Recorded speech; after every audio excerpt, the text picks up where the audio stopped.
AI 딥러닝 실무, 인공지능 개발 도구와 파이썬 함께 보시겠습니다. 이번 주차에 살펴볼 내용은요, 인공지능 개발을 위해서 어떠한 도구들을 사용할 수 있는지, 어떠한 종류의 도구들이 있는지 그 내용을 살펴보는 게 있고요. 특히 소프트웨어, 프로그래밍 도구인 파이썬 언어의 특징과 함께 파이썬 언어를 이용해서 객체 지향 프로그래밍은 어떻게 할 수 있는지 그 내용을 살펴보도록 하겠습니다. 그리고 인공지능 개발 환경을 어떻게 구성할 수 있는지 실습을 통해서 살펴보겠습니다. 구체적으로 말씀드리자면 파이썬 언어를 이용해서 어떻게 개발할 수 있는지 그 환경을 구성해 보자는 것이지요. 따라서 이번 주차 학습을 마치게 되면은요, 인공지능을 위한 개발 도구의 종류와 그 특징을 설명할 수 있게 되고요. 특히 파이썬의 기본 문법 또 객체 지향 프로그래밍 방법에 대해서 설명할 수 있게 되고, 마지막으로 인공지능 개발을 위한 환경을 구축할 수 있게 되겠습니다. 이것이 우리의 학습 목표입니다. 특히 이후 주차에서 객체 지향 프로그래밍을 해야 될 이유가 있습니다. 따라서 객체 지향 프로그래밍과 관련해서 간단한 이론과 함께 코드로서 그 구조를 살펴보도록 하겠습니다. 이런 학습 목표 참고하셔서 함께 진행해 보겠습니다. 먼저 인공지능 개발 도구, 어떠한 것이 있는지, 어떤 특징이 있는지를 보겠습니다.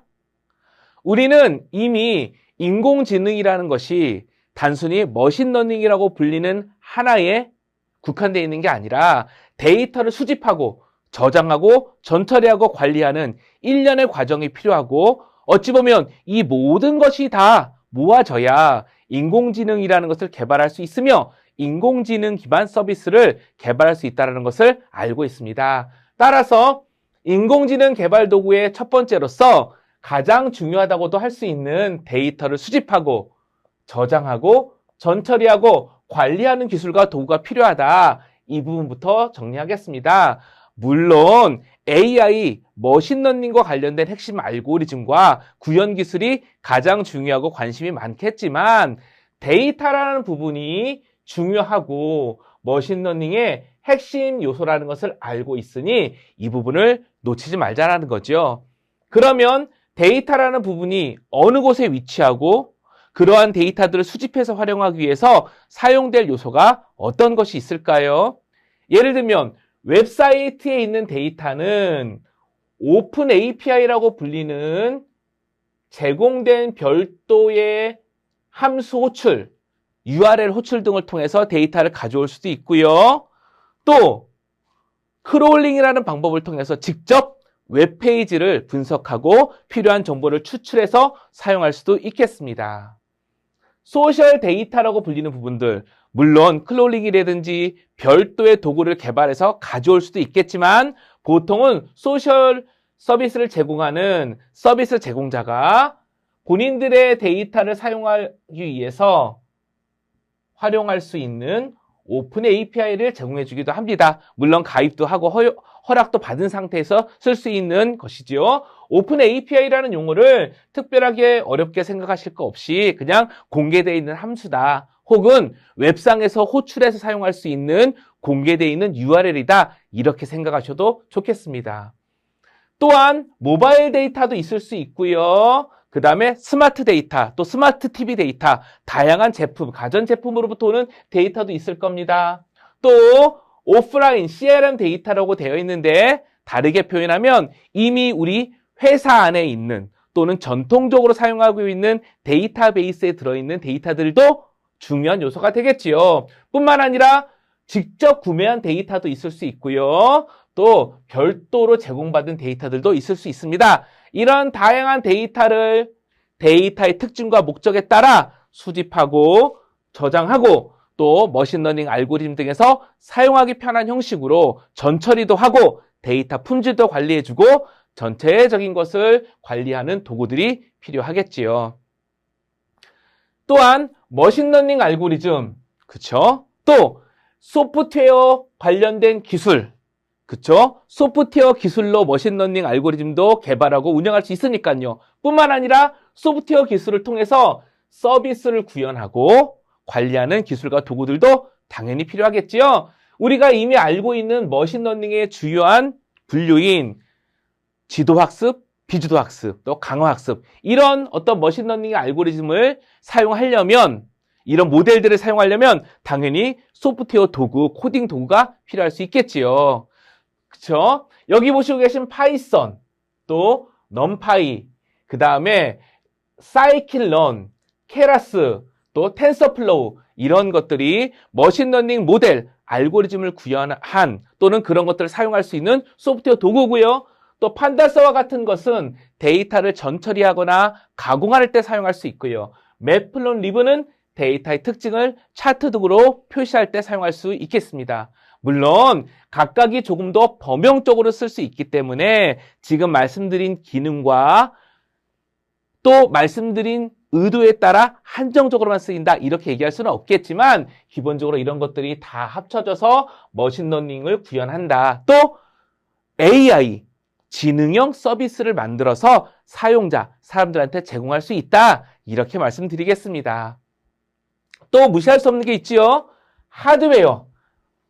당연히 대량의 데이터를 처리하고 머신러닝, 학습이라는 과정을 거치려고 그러면 가속기 기능이 있는 또는 고성능의 하드웨어가 당연히 필요하겠죠. 흔히 말하는 GPU 같은 것들이 필요할 수 있다라는 겁니다. 그쵸? 근데 이런 것들이 이제 GPU와 관련해서 최적화되어 있는 하드웨어, 컴퓨팅 자원이라는 겁니다. 뿐만 아니라 이런 것들을 고정 방식으로 쓰게 되면 운영하거나 확장하거나 유용하게 사용하는 것에 불리하겠죠. 고정돼 있으니까. 그래서 누구나 원하는 사람들은 인터넷으로 접속해서 원하는 만큼 자원을 사용하라 라는 클라우드 플랫폼이라는 것이 또 많이 사용되고 있고요. 이와 관련된 기술과 도구들이 인공지능 개발 도구의 한 종류로 중요하게 언급되고 활용이 되겠습니다.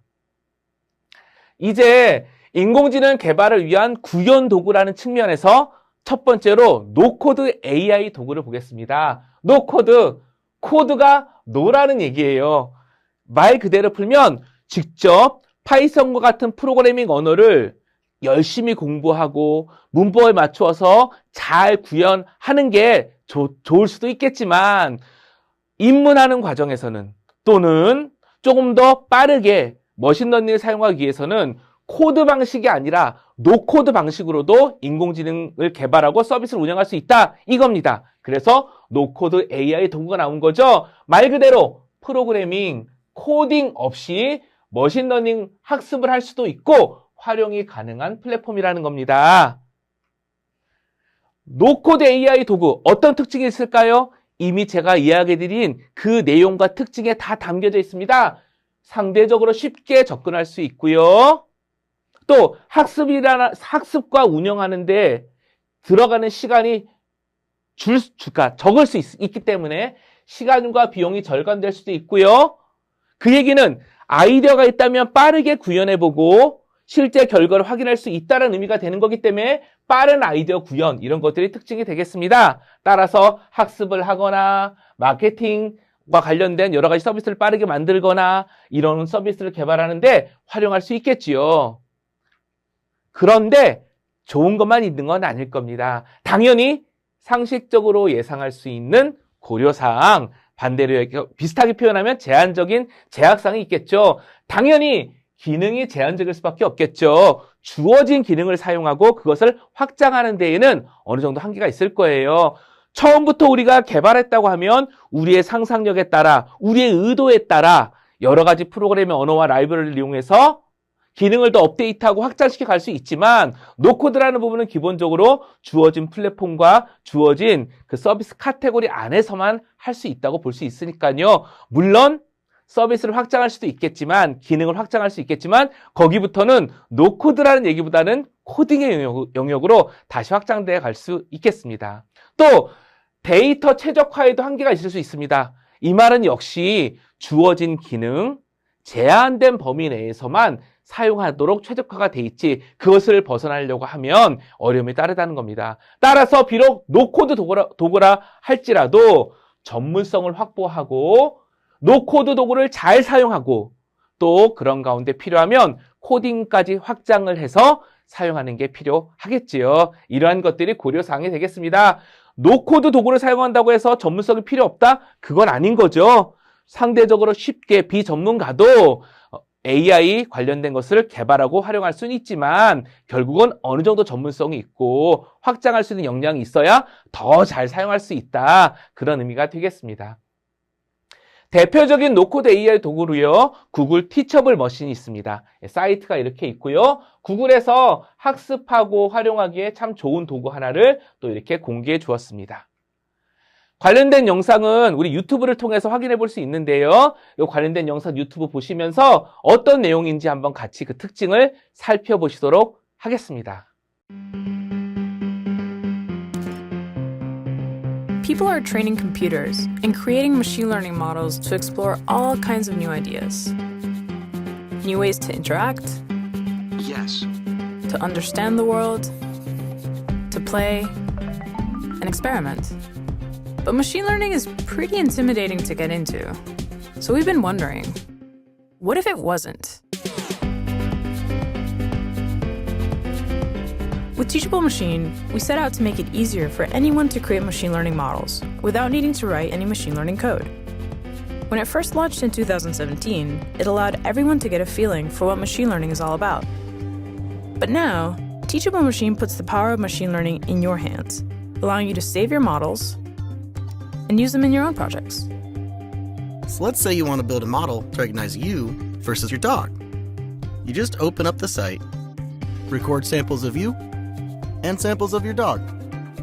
Click Train, and you instantly have your own machine learning model, which you can use in your sites, apps, and more. You can upload your model to host it online, or download it to work entirely on device. With Teachable Machine, you can create custom models for all sorts of things. Using images, audio, or even poses. Personalized machine learning models for the things that matter to you. And folks have already been trying it out, using Teachable Machine in their own experiments, solving problems in their communities, or even just at home. Start creating and see where your ideas take you at g.co/teachablemachine. 어떠신가요? 저는 참 재밌기도 하고 이렇게 다양한 서비스를 만들어서 AI라는 머신러닝이라는 진입장벽을 낮추고 활용 분야를 넓혔다는 것이 참 재밌기도 하고 고맙기도 했습니다. 그러나 우리 전문가들은 또 더 유연하고 더 최적화되고 더 의도에 맞춘 기능을 개발하기 위해서는 결국 코딩 도구가 필요하다고 할 수 있겠지요. 따라서 코딩 도구를 이야기 드리는데요. 프로그래밍 언어와 우리의 목적에 맞는 라이브러리를 이용해서 구현하게 되겠지요. 당연히 저 라이브러리는 데이터 분석 라이브러리도 필요하고 머신러닝을 구현해 놓은 라이브러리도 필요하고 차트와 같은 그림을 그리는 라이브러리도 필요하고 여러 가지 라이브러리들이 있겠죠. 필요에 따라 선택해서 사용하는 겁니다. 또한 코딩 도구라고 얘기한 프로그래밍 도구, 즉 언어도 우리가 주로 많이 사용하고 언급했던 파이썬만 있는 게 아니라 자바스크립트, 자바, C와 C++ 등 다양한 언어와 각각의 언어를 지원하는 머신러닝 라이브러리를 활용하게 되지요. 파이썬은 우리가 공부하기도 했고 다른 과정을 통해서 또 이후 우리 과정에서도 계속 살펴볼 거니까 계속 보아나가기로 하고요. 자바스크립트, 우리 학우님들 자바스크립트 들어보셨을 겁니다. 자바스크립트는 원래 HTML과 함께 웹 브라우저에서 실행되는 언어예요.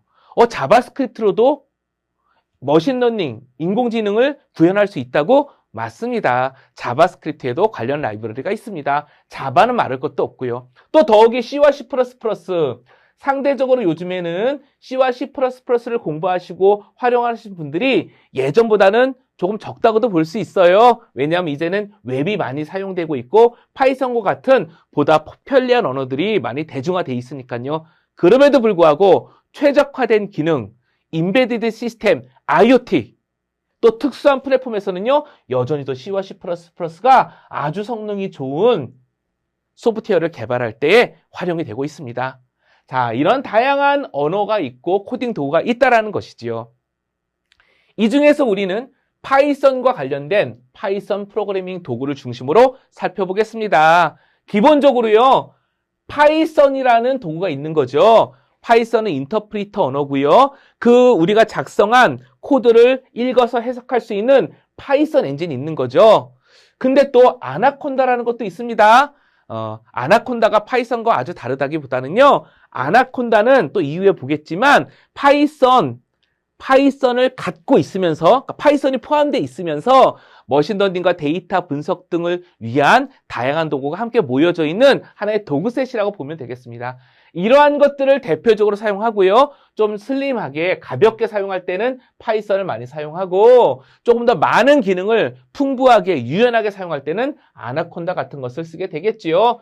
두 개를 동시에 설치해서 사용할 수도 있습니다. 또 사용하는 방식 중에 아나콘다를 설치하면 주피터 노트북이라는 걸 사용할 수도 있고요. 웹 방식으로 코딩을 할 수 있는 겁니다. 이런 것들이 서비스로 가서 구글에서는 코래버러토리, 그냥 약자로 코랩이라고도 하는데요. 이런 서비스를 이용해서 파이썬 코드를 개발하고 활용할 수도 있습니다.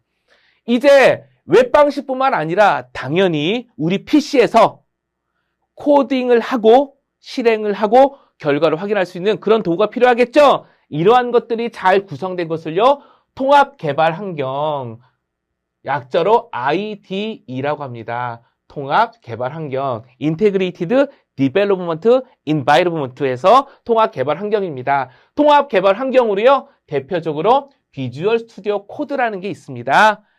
최근에 많이 사용되고 있죠. 파이썬뿐만 아니라 자바스크립트 등 다양한 언어를 개발하고요. 또 역시 살펴보겠지만 확장, 익스텐션스라는 것을 설치해서 기능을 확장할 수도 있습니다. 또 파이썬에 조금 더 최적화가 되어 있는 파이참이라는 도구도 있습니다. 어떤 걸 사용해도 큰 관계가 없지만 가장 익숙하고 좀 더 범용적으로 사용할 수 있는 도구를 이용해서 우리 과정은 진행해 보겠습니다.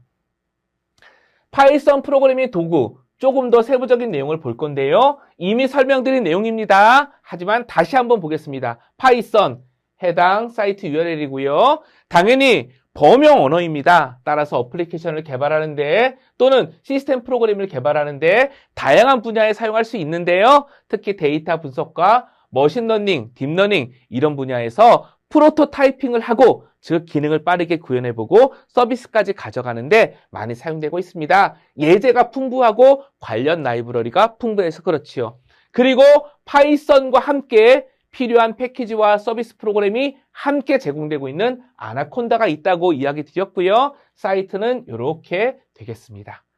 그리고 아마도 우리 학우님들 우리 과목뿐만 아니라 여러 개의 과목을 수강하시다 보면 아나콘다를 쓰시는 경우도 있고 파이썬을 쓰시는 경우도 있어요. 조금은 이제 다양한 도구를 사용하게 되면은 혼란이 있을 수도 있긴 하지만 결론부터 말씀드리자면 두 개의 도구를 다 설치하셔서 운영하실 수도 있습니다. 자, 그러니까 필요에 따라서 적정한 도구를 선택하고 또 경우에 따라서는 다 설치해 놓고 병행해서 사용할 수도 있다. 이렇게 생각해 주시면 좋겠습니다. 이 두 개의 도구를 동시에 설치할 수 있는 방법 등에 대해서는요, 또 해당 주차에 제가 적절하게 가이드 될 수 있도록 준비하고 공유 드리도록 하겠습니다. 이제 파이썬 프로그래밍 도구 중에 주피터와 구글 콜앱, 이미 이야기 드렸던 내용이죠. 그 얘기를 다시 설명드리는 겁니다. 주피터 노트북, 아나콘다와 함께 설치되고요. 웹브라우저에서 파이썬 프로그램을 개발할 수 있습니다. 당연히 아나콘다, 설치형 웹서비스라고 볼 수 있죠. 반면에 구글 콜앱이 있습니다. 약자로 그냥 콜앱이라고 많이 합니다. 사이트는 이렇게 되어 있고요. 웹브라우저에서 파이썬 코드를 작성하고 실행합니다. 둘 다 웹브라우저잖아요. 자, 구글 콜앱은요, 서비스예요. 그래서 구글이 제공하는 사이트에 들어가면 별도의 도구를 설치하지 않고 그 안에서 개발을 할 수 있다는 겁니다. 뿐만 아니라 우리는 데이터 분석을 하거나 머신러닝을 할 때 GPU와 같은 하드웨어 가속기가 있어야 어느 정도 성능이 나온다는 걸 알고 있습니다. 구글 콜앱은 이런 GPU와 같은 하드웨어 가속기도 웹상에서 사용할 수 있도록 지원을 하고 있습니다. 이제 통합 개발 환경을 보도록 하겠습니다. 통합 개발 환경, 비주얼 스튜디오 코드를 대표적으로 볼 거고요. 설치하는 방법이 많이 어렵지 않은 게 사이트에 들어가셔서 적절한 버전을 다운로드 하신 다음에 기본 옵션으로 쭉 설치해 주시면은 어렵지 않게 설치하실 수 있습니다. 더더욱이 비주얼 스튜디오 코드는요, 윈도우뿐만 아니라 OS X, 맥북 말하는 겁니다. 리눅스 등 다양한 운영체제를 지원하고요. 또 인텔리센스, 그러니까 자동 완성이라든지 코드를 도와줄 수 있는 여러 가지 기능들이 있습니다. 그리고 그 안에서 프로그램을 실행할 수도 있고요. 문제를 발견할 수도 있고요. 또 소스를 관리하는 GitHub 이런 것들이 있거든요. 그런 어떤 소스를 관리하는 도구와도 잘 통합되어 있고요. 무엇보다 다양한 확장들을 설치해서 기능을 확장할 수 있습니다. 파이썬을 개발하겠다고 하면 파이썬과 관련된 익스텐션스, 즉 플러그인을 설치하면 더 좋은 환경에서 파이썬을 개발할 수 있게 되는 거죠. 저 개인적으로는 아이콘들을 예쁘게 보여주는 그런 액세서리와 같은 플러그인, 익스텐션도 설치해서 사용하고 있습니다. 개발자마다 자기 취향대로 개발 환경을 꾸미는 것도 하나의 재미니까요. 자, 다시 한번 강조합니다. 익스텐션스를 이용해서 기능도 확장하고 편의성도 확장할 수 있다는 겁니다. 참고로요, 최근에 왜 챗GPT와 같은 생성형 AI의 도움을 받아서 코딩을 조금 더 잘할 수 있고 도움을 받을 수 있는 그런 장점들이 있는데요. 관련된 도구와 또 연계할 수 있는 방법도 확장 등을 통해서 제공해주고 있기 때문에 예전보다는 코딩 환경이 훨씬 좋아진 상황이라고 하겠습니다. 이렇게 생긴 UI를 갖고 있고요. 조금 전에 말씀드린 익스텐션스 확장이 이와 같이 관리가 될 수 있습니다. 우리 실습이라는 과정, 시연 영상 등을 통해서 또 관련된 내용 보여드릴 거니까 일단 이 정도 보시고 넘어가 보도록 하겠습니다. 아마 다른 과정을 이미 학습하셨다면 비주얼 스튜디오 코드는 벌써 사용해 보신 경험이 있을 수도 있고요. 이제 라이브러리를 보겠습니다. 데이터 분석과 인공지능 개발을 위한 파이썬 라이브러리가 어떤 게 있는지 대표적인 것만 볼 거예요. 그런데 여기 적어놨듯이 셀레니움이라든지 URL lib라든지 리퀘스트라든지 뷰티풀 속과 같은 데이터를 수집하고 가공할 수 있는 또는 데이터를 우리의 입맛에 맞도록 처리할 수 있는 그런 다양한 라이브러리도 언급하진 않더라도 함께 필요에 따라 사용하겠지요. 먼저 대표적인 데이터 분석 라이브러리로 함께 사용되는 게 넘파이와 판다스가 있습니다. 넘파이는요, 수학과 관련된 기능을 제공한다고 생각하시면 되겠습니다. 행렬 연산, 그런 것들을 지원하고 있다는 거죠. 또한 무시할 수 없게 중요한 판다스가 있는데요. 1차원 구조의 시리즈, 2차원 구조의 데이터 프레임 등을 지원한다고 하고 있는데 이 데이터 프레임이 참 재미있는 구조입니다.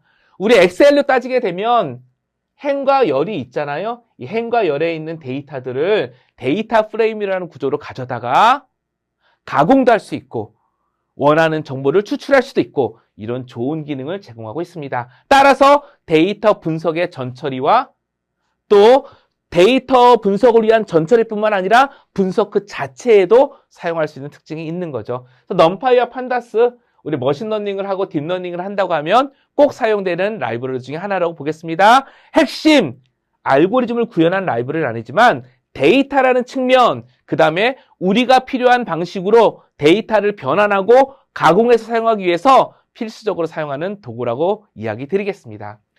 자, 이제 매플런리브, 이 부분은 다양한 형식으로 데이터를 표시하고 그래프로, 차트로 보여줄 수 있는 그런 라이브러리가 되겠습니다. 자, 이제 핵심 라이브러리가 두 가지가 있죠. 머신러닝과 딥러닝과 관련된 대표적인 사이클런이라는 게 있습니다. 대표적인 파이썬 머신러닝, 대표적인 파이썬 머신러닝 라이브러리고요. 당연히 그 안에는 다양한 머신러닝 모델, 알고리즘이 구현되어 있습니다. 아주 쉽게 사용할 수 있도록 제공하고 있다는 거죠. 또 딥러닝 라이브러리로요. 구글이 제공하는 텐서플로우, 또 케라스 이런 것도 있고요. 아예 파이토치와 같은 별도의 라이브러리를 이용할 수도 있습니다. 도구는 굉장히 많이 있고 나의 목적과 또 경험에 따라 적정한 도구를 선택해서 활용하게 되는 것이지요. 이제 파이썬 객체 지향 프로그래밍, 파이썬에 대해서 조금 더 집중해보고 그 중에 객체 지향 프로그래밍의 특징에 대해서 살펴보겠습니다. 파이썬 언어, 자, 너무나 예전부터 많이 사용됐던 거기 때문에 파이썬 언어 등장이라고 얘기했지만 중요한 특징 몇 가지만 보겠습니다. 플랫폼 독립적인 언어이죠. 윈도우, 리눅스, 맥, 가로하고 OS X, 어디에서든지 사용할 수 있는 언어라는 거죠. 프로그램의 코드의 변경됨이 없이, 물론 파일 경로라든지 몇 가지 것들은 운영체제의 특징에 따라 가지고 바뀌게 될 수도 있지만 기본적인 로직과 함수들을 바꾸지 않고 여러 개의 플랫폼에서 동시에 사용할 수 있다는 굉장히 좋은 특징이 있는 거죠. 또 인터프리터 방식, 대화형 프로그래밍. 자, 코딩을 한 줄 한 줄 해가면서 한 줄 한 줄 실행하면서 프로그래밍을 할 수 있다는 거고요. 동적 타이핑. 이거는 뭐냐면요. 일반적으로 다른 언어들은 int a 이런 식으로 a라는 변수가 있는데 인테저를 저장할 수 있는 타입이다 라고 하면서 타입을 지정하고 변수를 사용합니다. 근데 파이썬은요. 타입이 없이 변수에다가 어떠한 값도 지정할 수 있습니다. 다이나믹하게 변수의 타입을 이용할 수 있다는 거죠. 역시 장점과 단점이죠. 편리함과 유연성은 있지만 그만큼 개발자한테 책임을 잘 사용해야 된다라는 그 책임을 부여한다고도 볼 수 있는 것이니까요. 자, 파이썬의 주요 특징을 조금 더 세부적으로 보겠습니다. 우리가 언급한 것부터 볼게요. 동적 타이핑, 그쵸? 실행 시간에 자료용을 검사한다. 실제로 코딩할 때는 어떤 데이터 넣어도 좋고, 하지만 데이터의 타입이 없기 때문에 실제 어떤 데이터가 저장되어 있는지는 모르잖아요. 그래서 실제 코드가 실행되면서 그 데이터가 어떤 타입인지를 점검하고 활용하게 된다는 겁니다. 당연히 그러니까 조금 속도가 떨어질 수 있습니다. 그리고 말씀드린 대로 잘못 구현해 놓으면 실행 시에 프로그램이 크래시, 죽을 수 있어요. 그만큼 주의 깊게 코딩을 해야 된다는 겁니다. 유연성 대비 책임이 더 크다라는 거죠. 그 다음에 중요한 특징이죠. 들여쓰기를 위한 블록 구조입니다. 간단하게 예를 들어보자면요. 다른 언어 같은 경우에는요. 예입니다. if a는 0 하면 가로 열고 가로 닫고 보통 이렇게 구현이 되죠. 다른 언어는 그렇습니다. 그리고 이렇게 중괄호로 열고 중괄호로 닫아지는 이 영역을 하나의 코드 블럭이다. 하나의 단위로 관리되는 코드의 영역이다. 이런 얘기를 합니다. 그런데 파이썬은요. 어떻게 구성이 되는 거냐면 예를 들면 if a는 0 이렇게 하잖아요. 그럼 여기다가 콜론을 붙입니다. 그리고 들여쓰기를 해서 이 영역에다가 코드를 작성하게 됩니다. 그럼 마치 중괄호 열고 중괄호 닫은 효과인 것처럼 바로 이 영역이 하나의 코드 블록으로 동작한다라는 거예요. 그래서 들여쓰기를 통한 블록 구조라고 이야기를 드는 겁니다. 중괄호 사용하지 않는다라는 거죠. 이 정도가 조금은 파이썬을 처음 접하신다 그러면 조금은 익숙하지 않은 내용이 될 겁니다.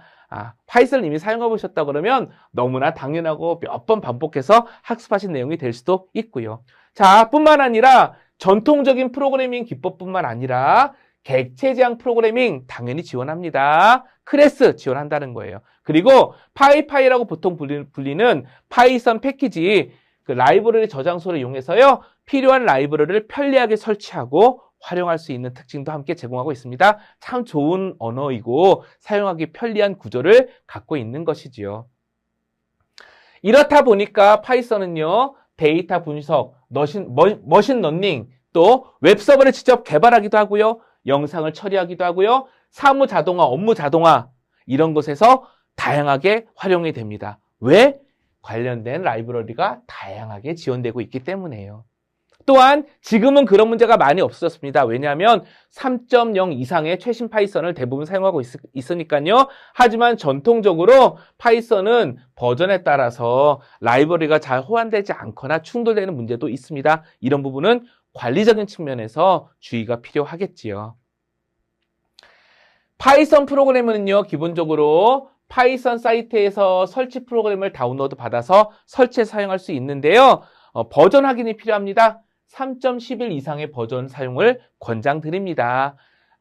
현재 기준으로는요, 3.12 이상이 제공되고 있긴 하지만, 3.11 버전 이상을 사용하면 우리 상황에서는 큰 문제 없이 여러 가지 것들을 활용할 수 있습니다. 또 하나, 3.11 버전 이상을 권장드리는 이유 중에 하나는요, 3.11 버전부터 파이썬 언어의 성능이 많이 향상됐기 때문입니다. 이 정도로 가이드 드리도록 하겠습니다. 자, 파이썬 변수의 특징, 이제 파이썬 언어를 활용할 때 관련된 내용을 하나씩 다시 한번 찝어보는 거예요. 중요한 것 중심으로.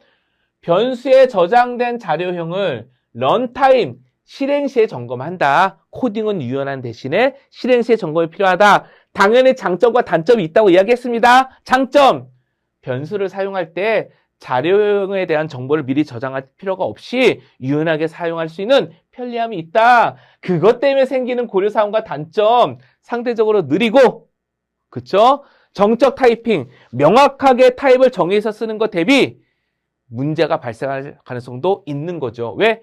개발자가 실수라는 것을 할 수 있기 때문에요. 자, 계속 보겠습니다. 이제 파이썬의 변수의 특징을 보겠습니다. 자, 변수 특징. 변수의 이름에 규칙이 있는데요. 근데 이렇게 생각하시면 좋을 것 같아요. 교과서적으로 흔히 말해서 기본적인 가이드는 있지만 우리는 이미 변수라는 것이 가져야 될 특징을 유추할 수 있습니다. 당연히 영어 중심으로 돼 있어야 될 거고요. 숫자도 포함될 수 있습니다. 단 시작은요, 문자부터 시작해야 되고요. 대소문자를 구별합니다. 특수문자는 사용할 수 없습니다. 대신에 밑줄 문자는 사용할 수 있습니다. 특수문자를 사용할 수 없는 이유는요, 파이썬 안에서 덧셈, 뺄셈 이런 것처럼 특별한 용도로 해석돼서 사용되기 때문이죠. 마찬가지로 키워드, 예약어, 특정한 의미로 사용되는 if와 같은 이런 것은 변수명으로 사용할 수 없겠죠. 변수명뿐만 아니라 함수 이름으로도 사용할 수 없다고 보여지겠죠. 어찌 보면 상식적인 내용이기 때문에 들어보시면 아 하고 이렇게 타당하게 생각하실 수 있을 것 같습니다.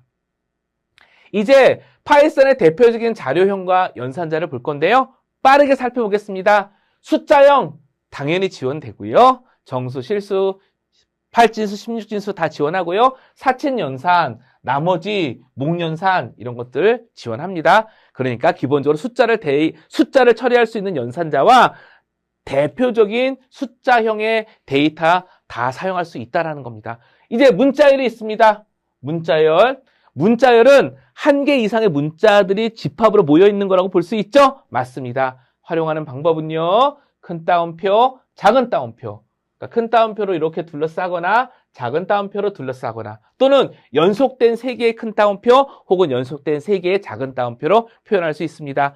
연속된 3개가 있는 이유는요. 멀티라인 때문에 그렇습니다. 예를 들면 헬로 월드 이렇게 멀티라인 두 줄 이상의 문자열을 한 번에 표시하기 위해서 사용된다는 것이지요.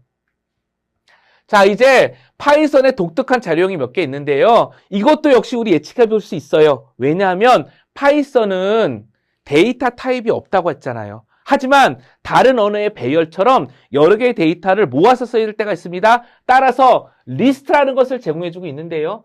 여러 개의 다양한 자료를 묶어서 사용할 수 있어요.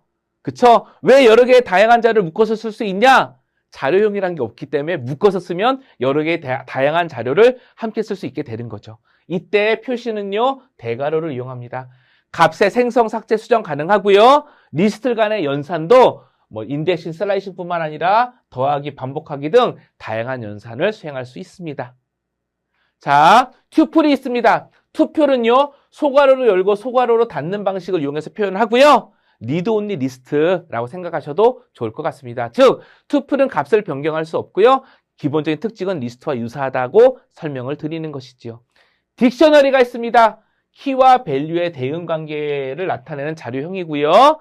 키에 대응되는 밸류를 직접 접근할 수 있는 네임은 크리스다. 그러면 네임이라는 키로 크리스라는 데이터를 빠르게 접근해서 참조할 수 있는 특징이 있어서 데이터 분석 등 데이터 구조를 결정하는 데 많이 사용됩니다. 또 집합이 있습니다. 우리 수학에서 집합이 어떠한 특징, 의미를 갖고 있죠? AAA 세 개가 있어도 중복 없이 그냥 하나의 A로 보잖아요. 중복을 허용하지 않고 또 순서도 없습니다. 데이터가 나타나는 등장하는 순서도 집합에서는 의미가 없다는 거죠. 그래서 이런 특징을 갖고 있고요. 또 접근하려고 그러면 기본적으로 리스트나 투플러 변환해서 사용해야 되는 그런 특징도 있습니다. 인덱스로 접근할 때 이렇게 변환해서 사용이 된다는 겁니다. 또 참과 거짓을 나타내는 불린 이런 것도 있습니다. 자, 이제 파이썬의 대표적인 함수 몇 가지만 보겠습니다. 화면 입출력을 담당하는 input, 사용자로부터 입력받는 겁니다.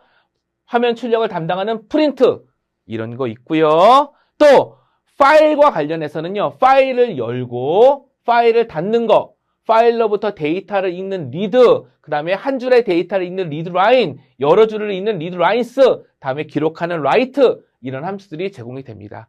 또 파일을 열 때는요, 나는 이 파일을 읽기 위해서 열 거야 라는 read, 다음에 write, 또 데이터 추가를 위한 append a, 이렇게 RWA와 같은 모드 값을 지정합니다. 이 정도 느낌으로 파악을 해봤습니다. 이제 파이썬의 제어문이에요.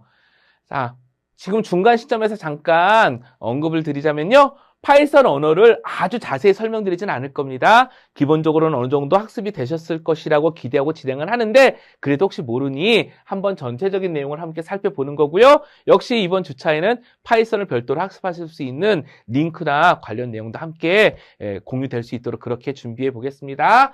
자, 파이썬의 제어문. 제어문은 뭐죠?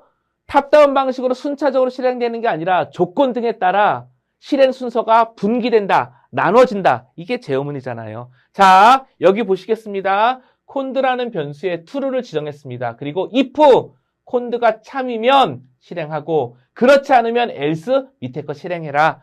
조건에 따라서 실행하는 곳이 변경되죠. 분기되죠. 이게 제어문 if문이 되겠습니다. 또 이렇게 단순히 조건문뿐만 아니라 특정 조건을 만족하는 그 동안에 특정 코드 블록이 반복되는 while문도 있습니다. while문, 그렇죠? 제어문 중에 if문도 있고 while문도 있다라는 겁니다. 그래서 여기 보면은요, 콘드라는 값이 10이잖아요. while 콘드가 0보다 클 동안에 프로세스라는 프린트를 계속 하겠다는 겁니다. 그러면서 중요한 게 콘드 값을 계속 변경하고 있죠. 왜? 언젠간 while문에서 탈출해야 되니까요. 이제 포문이 있습니다.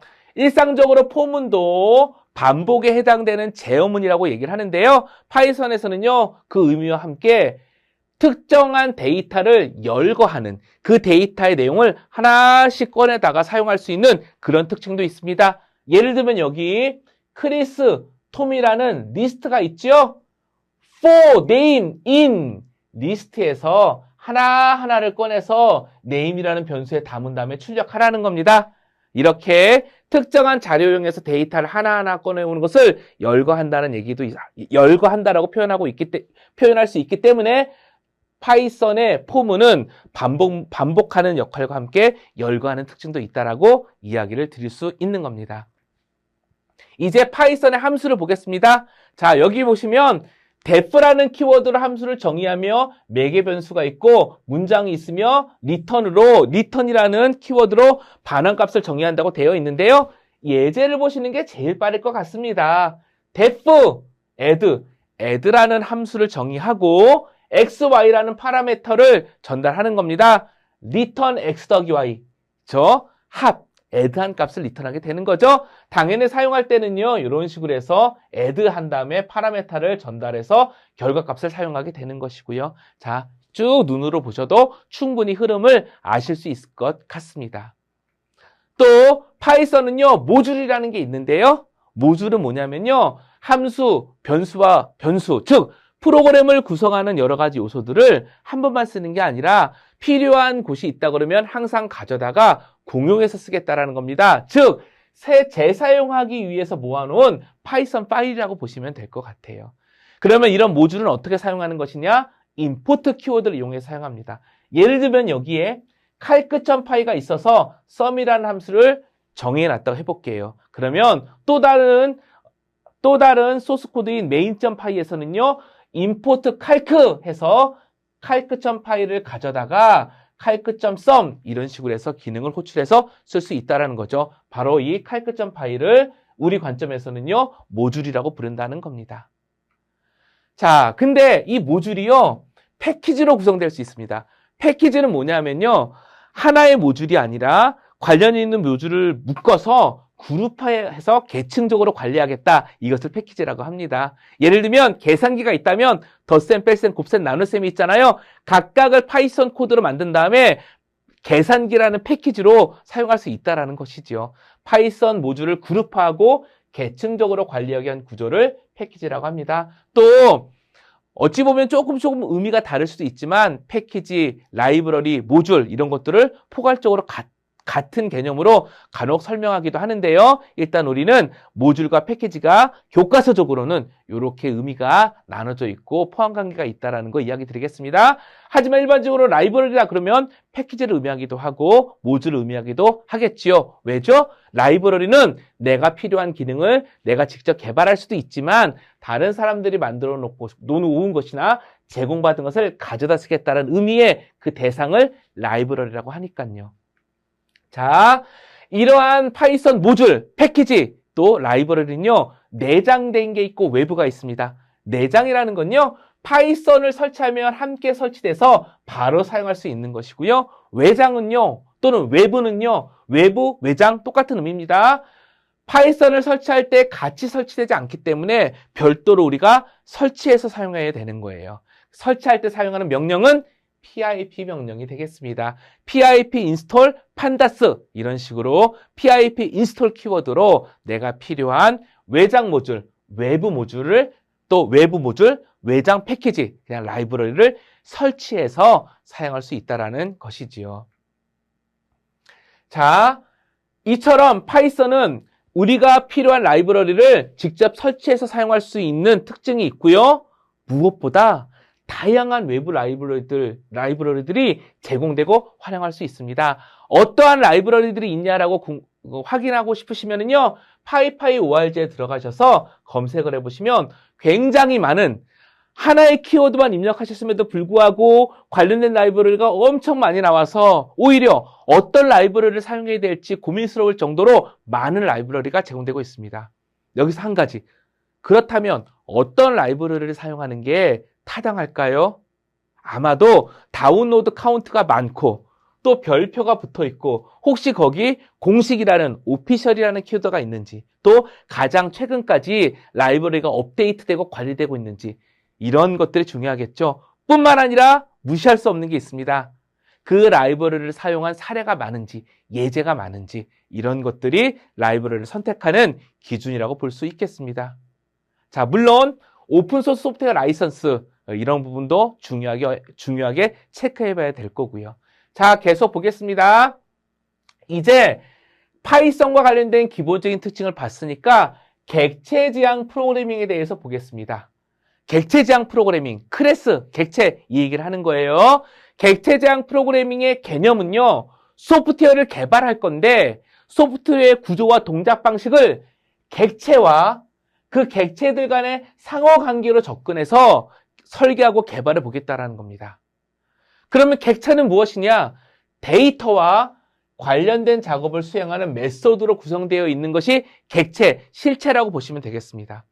만약에 우리가 개발하고 싶은 어떤 시스템의 요구사항이 있다면 그 내용을 가만히 들여다보면 그 안에는 객체들이 있고 객체를 발견할 수 있다는 거예요. 즉, 추상화, 개념화해서 그 안에서 중요한 데이터와 이 데이터와 연관이 있는 기능들이 모여진 객체라는 개념을 발견하고 그것을 중심으로 설계하고 구현해 갈 수 있다는 겁니다. 자, 그러면 구현할 때는 뭐가 필요할까요? 클래스라는 것을 사용하게 됩니다. 클래스는 뭐냐면요, 특정한 객체를 생성하기 위해서, 즉 만들어서 사용하기 위한 일종의 데이터 타입, 틀이라고 생각하시면 되겠습니다. 흔히 아주 쉽게 설명하기 위해서 붕어빵과 붕어빵 틀 그런 얘기를 하죠. 이 틀이 클래스인 거고 빵 이것이 클래스로 만들어서 생성한 객체라는 겁니다. 당연히 하나의 클래스로 여러 개의 객체를 만들 수 있습니다. 이 객체를 프로그램 안에서는 인스턴스라고 불리기도 합니다. 자, 객체는 클래스를 사용해서 생성된 인스턴스인 바로 그 얘기인 거예요. 개념적으로는 객체이지만 클래스를 이용해서 만들어서 프로그램이 동작하는 메모리 안에 존재하게 되잖아요. 그거를 인스턴스라고 또 부른다는 겁니다. 자, 요 정도의 개념 이야기를 드렸습니다. 우리는 결국 파이썬에서는 클래스를 어떻게 정의하는지와 클래스를 이용해서 객체, 즉 인스턴스를 어떻게 만들어서 그들 간의 관계를 규정짓고 활용하느냐, 이 방법을 공부하는 게 중요하겠지요. 자, 저 개념들 한번 더 보게 되면요. 클래스 1번, 클래스 2번, 클래스 3번이 있다고 하면 그 안에는 메소드들이 있어서 클래스 안에서 제공되는 자기만의 메소드를 호출하면서 사용할 수도 있고 다른 클래스가 제공하는 메소드를 호출해서 사용할 수 있다는 겁니다. 객체와 객체 간에 서로 관계를 맺는다.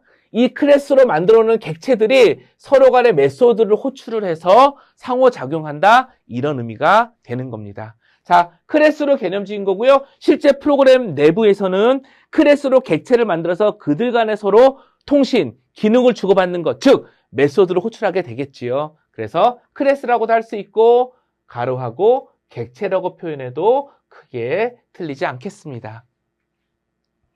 이제 파이썬 클래스 코드를 보겠습니다. 전통적으로 따지게 되면요. 함수를 만든다고 하면 def 키워드로 add 함수를 만들고 우리가 보았던 방식으로 코딩을 할 겁니다. 이게 클래스로 구현되게 되면요. 클래스라는 키워드를 이용을 해서 클래스를 하나 정의하고요. 그 안에 def를 이용해서 함수를 정의하게 됩니다. 클래스 안에 함수가 있고요. 또 self라는 키워드를 이용해서 그 클래스로 생성된 객체 인스턴스 자체를 표시하고 의미 짓기도 합니다. 그래서 실제 이런 식으로 클래스를 만든 다음에 객체, 즉 인스턴스를 만들어서 사용하는 방법은요. 이렇게 마이칼크는 칼크, 유어칼크는 카크, 뭐죠? 칼크라고 되어 있는 클래스를 이용해서 두 개의 객체, 두 개의 인스턴스를 만든 거죠? 그 다음에 그 안에서 제공하는 add 함수를 호출해서 쓰는 겁니다. 또 get rest value라는 것을 사용하는 겁니다. 자, 이렇게 중요한 특징과 문법적인 내용을 봤지만 결국은 이 소스 코드를 직접 동작시켜보고 어떤 결과가 나오는지 어떻게 사용하게 되는지를 한번 느껴보시고 확인해 보시는 게 조금 더 도움이 될 것 같습니다. 이제 우리 개발 환경을 한번 같이 구성해 보도록 하겠습니다. 인공지능 개발을 하기 위한 환경, 즉 구체적으로 말씀드리면 파이썬과 관련해서 개발 환경을 구성하고요. 간단한 예제 몇 가지를 돌려보는 것으로 한번 살펴보도록 하겠습니다. 인공지능 개발 환경을 같이 구성해 보겠습니다. 아마도 다른 과정, 파이썬 프로그래밍이나 다른 과정을 이미 학습하신 학우님들이 계시다면 이 과정은 중복이 될 수도 있겠습니다. 하지만 우리 전체 과정에서 중요한 실습 내용을 진행하기 위해서 필요한 기본 환경이니까 함께 차근차근 살펴봐 주시고 관련 내용이 잘 구성이 되었는지를 확인해 주시길 부탁드리겠습니다. 또한 진행하는 가운데 몇 가지 문제가 나올 수도 있고 처음부터 다시 천천히 확인해야 될 그런 일도 생길 수 있습니다. 따라서 우리 진행은 제가 만들어 놓은 문서를 가지고 검증하고 확인하고 각 단계를 캡처해서 구성해 놓은 문서를 가지고 쭉 리뷰해 보고 최종적으로 한번 확인해 보는 방식으로 진행해 보도록 하겠습니다. 전체적인 내용은 먼저 가장 중요한 도구 중에 하나인 파이썬을 설치하고 기본 동작을 확인해 볼 거고요. 이때 버처 ENV와 관련된 부분은 설명을 드리겠지만 우리 과정에서는 필수가 아닌 선택사항이라고 이야기 드리겠습니다.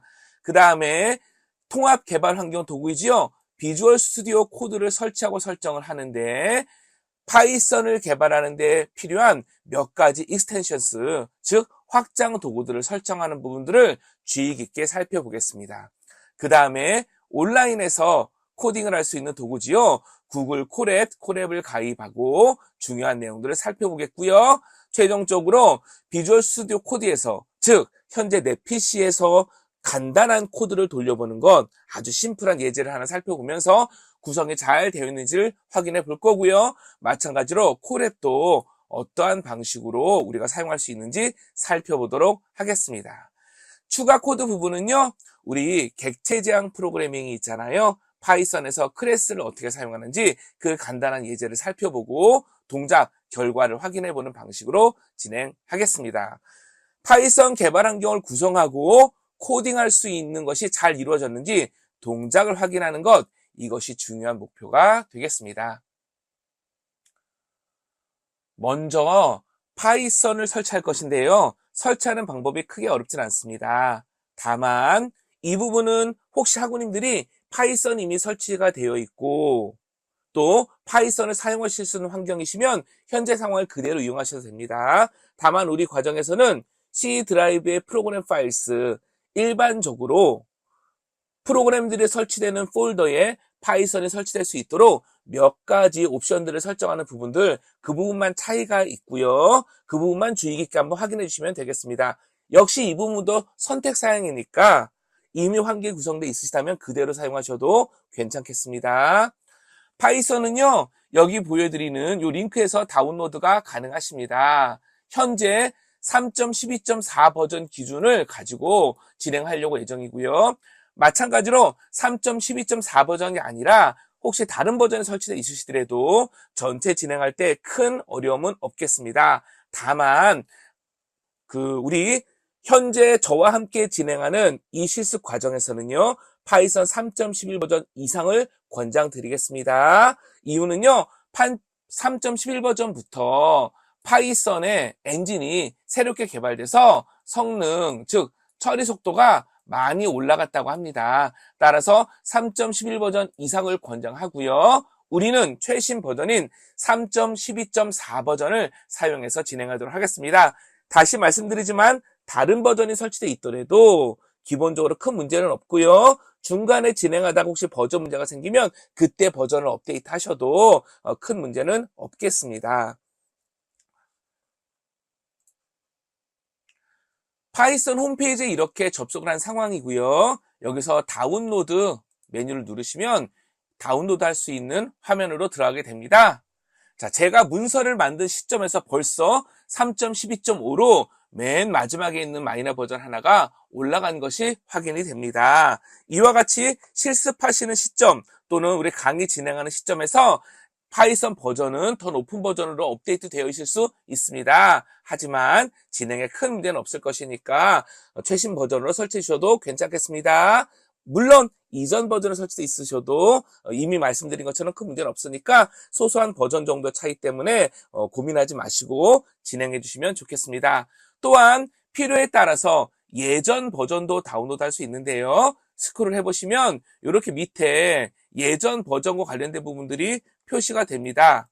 그렇죠? 이런 예전 버전들을 사용을 해서 다운로드 할 수 있습니다. 예를 들면 3.11 버전이 필요한 상황이다. 그러면 3.11 버전과 관련된 부분으로 진입을 하셔서 또 이렇게 관련 내용들을 읽어보실 수도 있고요.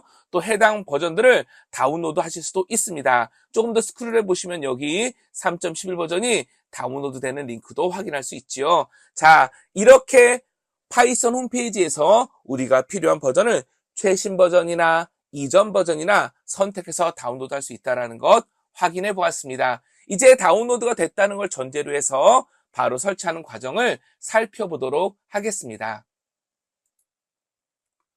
프로그램을 다운로드 하셔서 설치를 진행하시면 첫 번째 이와 같은 페이지가 보입니다. 여기에서 인스톨 나우라고 되어 있는, 그렇죠? 인스톨 나우라고 되어 있는 이 부분이 기본 선택사항이 되는 건데요. 물론 이전에 기본 선택사항을 이미 설치하셨다면 역시 계속 반복해서 이야기 드리지만 그냥 사용해도 괜찮습니다. 다만 우리 과정에서는요, 커스터마이즈 인스톨레이션 요 메뉴를 이용을 해서 C 드라이브의 프로그램 파일스라는 폴더 안에 파이썬이 설치되도록 구성하겠습니다. 즉 파이썬이 우리한테 익숙한 경로에 설치되기를 바라는 거죠. 그렇게 하지 않고 기본으로 설치하면요, 제가 노트북을 사용하기 위해서 PC를 사용하기 위해서 로그인한 계정이 크리스인데요. C 드라이브 유저스 크리스 밑에 앱데이트 밑에 우리한테 익숙하지 않은 폴더로 설치가 되게 됩니다. 자, 참고로 앱데이터는요, 히든 폴더, 숨긴 폴더입니다. 기본으로 숨긴 폴더이기 때문에 이 경로가 파일 탐색 창에서 바로 보이지도 않지요. 물론 숨긴 파일을 보는 옵션을 켜게 되면 보일 것이지만요. 따라서 우리가 직관적으로 좀 사용하기 위해서 커스터마이즈 인스톨레이션으로 프로그램 파일스 폴더에 설치하겠다. 이것이 기본 의도가 되겠습니다. 이때 주의할 것이 있는데요. add python exe2 pass라는 부분을 꼭 체크해 주시길 부탁드립니다. pass라는 환경 변수는요. 우리 코맨드 라인 윈도우 창 있잖아요. 또는 여러 개의 우리 다양한 프로그램들이 명령을 실행할 때 기본적으로 내가 현재 실행한 폴더 안에 해당 명령이 없을 수 있습니다. 이럴 때 패스에 등록돼 놓은 폴더의 리스트 있죠? 폴더 목록들입니다. 그것을 하나씩 방문해 가면서 해당 프로그램을 찾게 되는 경우 그 프로그램을 실행해 줍니다. 따라서 add python.exe2 pass를 체크하면 파이썬이 설치되어 있는 폴더가 패스 경로에 등록이 되니까 어디에서도 즉 해당 폴더가 아니더라도 파이썬을 항상 실행할 수 있는 그런 구성이 되는 거죠. 따라서 add python exe2 pass는 꼭 체크해 주시기를 부탁드리겠습니다. 자, 이와 같이 선택을 하신 다음에 다음 페이지, 즉 다음 페이지 커스터마이즈 인스톨레이션을 클릭하게 되시면 다음 화면이 나오는데요. 이와 같은 화면이 나옵니다. 여기에서는 크게 고민하실 거 없이 바로 넥스트 하셔도 됩니다. 왜냐하면 전체의 옵션들이 다 기본으로 체크가 되어 있기 때문입니다. 자, 그 다음에 다음 버튼을 눌러서 다음 화면, 즉 다음 설치 UI로 진행하게 되면 지금 보시는 것과 같은 이렇게 UI가 표시가 되는데요. 여전히도 기본 상태에서는요. 밑에 보이시는 것과 같이 C 드라이브의 프로그램 파일스의 파이썬 312 이런 식으로 되어 있지 않습니다. 맨 위에 보시면 Install Python 3.12 for all users라는 체크 버튼이 있는데 이게 비활성화되어 있습니다. 요거를 딱 체크하시는 순간 설치 폴더가 우리의 의도대로 C 드라이브의 프로그램 파일스 파이썬 312 혹시 이후에 파이썬 버전이 업데이트 되거나 다른 버전을 설치하시고 계시다 그러면 이 맨 마지막에 파이썬 312 이거는 해당 파이썬 버전으로 이름이 달라질 수도 있습니다. 아무튼 이렇게 Install Python 3.12 for all users를 체크하시면 우리한테 익숙한 형식으로 설치 용도가 바뀌고 설치가 되게 되겠습니다. 어떻게 보면 어렵지 않지만 의도와 또 빠지기 쉬운 그 내용들을 설명드리기 위해서 좀 장황하게 자세히 설명드렸습니다. 이제 인스톨 버튼을 클릭하셔서 설치 진행해 주시면 되겠습니다. 그러면 쭉 설치가 진행이 되고요. 설치 완료 화면이 표시되게 됩니다. 역시 클로즈 버튼을 눌러주시면 되겠죠. 클로즈 버튼을 눌러주시게 되면 설치가 완료된 상황이 되겠습니다. 이제 설치가 되었으니까 잘 구성이 되었는지 확인이 필요하겠죠? 윈도우 R 버튼을 누르면 이와 같이 실행 메뉴, 그러니까 명령어를 선택할 수 있는 UI가 뜨게 되고요. 이 부분에서 cmd라고 커맨드 프롬프트를 입력하시면 밑에 보시는 것 같은 명령을 실행할 수 있습니다.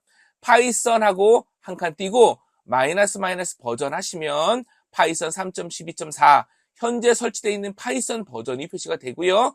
pip 버전 입력하시면 pip 버전도 설치된 폴더 경로와 함께 표시가 되겠습니다. 이렇게 잘 동작을 하게 된다면 우리가 앞서 함께 살펴본 파이썬 개발 환경, 기본적으로 파이썬 프로그램이 잘 구성이 된 상황이 되겠습니다. 가장 기본적이고 가장 중요한 항목이 되겠지요.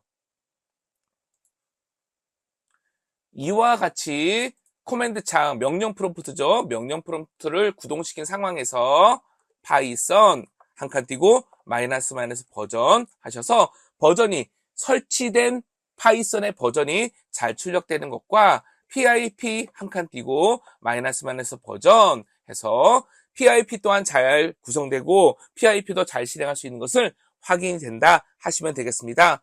혹시 참고로 말씀드리는데 만약에 이미 파이썬을 설치하시기 전에 커맨드 프롬프트, 명령 프롬프트가 이미 하나 동작하고 있으셨다면 종료하시고 새롭게 명령 프롬프트를 띄워주셔야 됩니다. 이렇게 특정 프로그램을 설치하거나 환경이 변경되게 되면 관련 프로그램을 새로 구동시켜 주셔야 변경된 환경이 적용된 상태에서 실행되게 되거든요. 따라서 혹시 파이썬과 pip 명령이 실행되지 않으신다고 하면 명령 프롬프트를 종료하시고 다시 띄우신 다음에 확인해 보시면 좋겠습니다. 이제 선택사항이라고 말씀드린 버처 env를 짧게 설명드리겠습니다. 다른 과정에서 버처 env와 같이 파이썬 개발 환경 중에 가상 환경이라는 것을 구성하는 것을 이미 진행하셨다면 알고 계신 내용 그대로 적용해서 진행하셔도 되고요. 우리 과정에서는 특별히 버처 env를 사용하지는 않겠습니다. 왜냐하면 혹시라도 처음 이 환경을 구성하시는 학우님들이 계시면 이 버처 env 환경을 구성하실 때에 좀 이렇게 까탈스러운 몇 가지 문제 때문에 어려움을 겪으실 수도 있거든요. 따라서 괜히 우리 시간과 에너지를 낭비할 수도 있으니까 설명은 드리되 기본이라고 이야기 드리진 않겠습니다. 먼저 pip 한 칸 띄고 install 버처 env라는 명령을 커맨드 프롬프트에 실행하시게 되면요, 이와 같이 이렇게 버처 env 프로그램 해당 프로그램이 설치가 되게 됩니다. 참고로 파이썬에서 필요한 모듈이나 프로그램을 설치할 때 사용할 수 있는 명령이 pip고요. pip 한 칸 띄고 install, 그 다음에 필요한 명령어 혹은 필요한 개발 도구 혹은 패키지 라이브러리를 설치하시면 사용할 수 있게 되는 거죠. 자, 이렇게 설치가 되는데 여기에서 조금 고려사항 또는 우리를 조금 헷갈리게 하는 문제가 발생할 수 있습니다. 어떤 부분이냐면 설치를 진행하시다 보면은요, 지금 현재 제가 캡처할 때는 그 상황이 보이지 않았는데 이 부분에 노란색으로 특정한 폴더 경로명이 보이면서 그 경로를 패스라는 환경 변수에 등록해라 라는 가이드가 나올 수 있습니다. 아마도 상황에 따라 환경에 따라 우리 학우님들의 환경에 따라서 버처 env라는 저 도구가 특정한 폴더에 설치가 되도록 기본 구성이 되어 있을 수도 있기 때문인 거죠.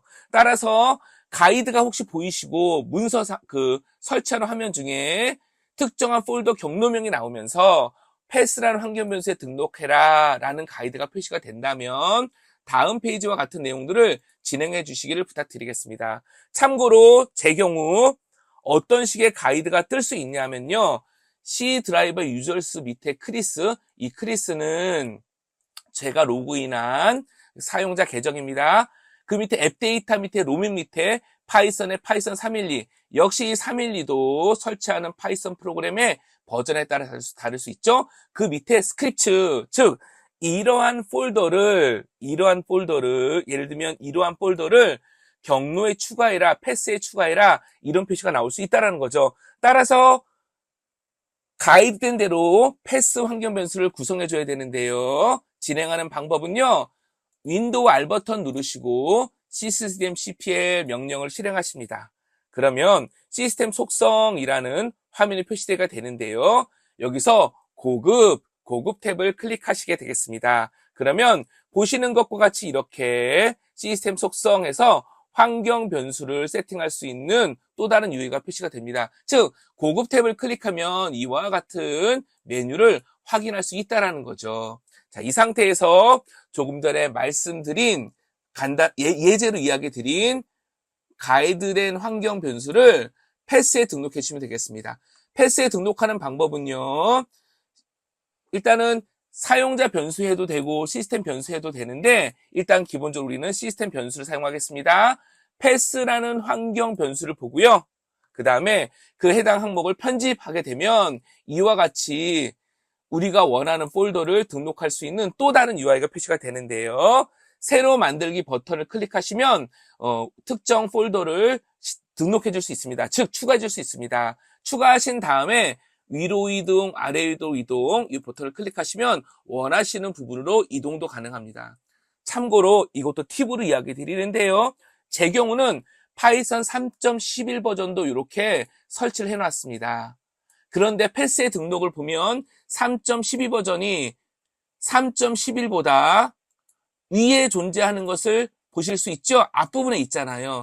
이렇게 앞부분에 있는 것을 먼저 확인해서 프로그램을 실행하기 때문에 3.12 버전 거기에 해당되는 파이썬이 먼저 실행되는 거죠. 혹시 파이썬 프로그램을 다른 버전으로 2개 이상 설치하신다면 이것도 하나의 팁이 될 수 있으니까 참고해 주시면 좋겠습니다. 자, 어떠신지 모르겠습니다. 지금 보시면 이 버처 ENV를 설치하는 것이 조금 까탈스럽거나 혼란스러울 수도 있잖아요. 따라서 선택사항이라고 이야기 드린 겁니다. 어려움이 있으시면 굳이 하지 않으셔도 됩니다. 파이썬은 실행 가능한 상황이어야 되지만 버처 ENV는 선택사항이다. 이렇게 말씀드리고 이 부분 마무리 짓도록 하겠습니다. 잘 설치가 되면 역시 커맨드 창에서 버처 ENV 한 칸 띄고 마이너스 버전 하시면 버처 ENV가 실행 가능한 상황이다 라고 잘 실행이 되면서 해당 버전을 표시하게 되겠습니다. 연이어서 비주얼 스튜디오 코드 설치해 보도록 하겠습니다. 비주얼 스튜디오 코드 설치 자체는요, 넥스트, 즉 기본 옵션으로 바로 설치하시면 되기 때문에 설치 과정 자체는 어려움이 없겠습니다. 다만 설치 후에 파이썬 개발 환경을 좀 더 원활하게 하기 위해서 몇 가지 확장, 익스텐션스를 설치하는 것과 기본 터미널을 윈도우 커맨드 프롬프트로 바꿔주는 것, 요 정도가 추가적으로 확인해야 될 상황이 되겠습니다. 비주얼 스튜디오 코드 홈페이지에 접속하시면 보시는 것과 같은 페이지가 표시가 되고요. 이곳에서 다운로드 for 윈도우즈, 그쵸? 이 다운로드 링크를 통해서 비주얼 스튜디오 코드 설치 파일을 다운로드 하시고 그 다음에 기본적으로 바로 기본 옵션으로 쭉 설치를 진행해 주시면 되겠습니다. 자, 이와 같은 화면이 표시가 되고요. 라이선스 동의 후 다음 버튼 누르시면 되겠습니다. 역시 다음 페이지에서도 설치 경로 정도만 확인해 주시고 다음으로 눌러주시면 되겠습니다. 쭉 진행을 하게 되고요.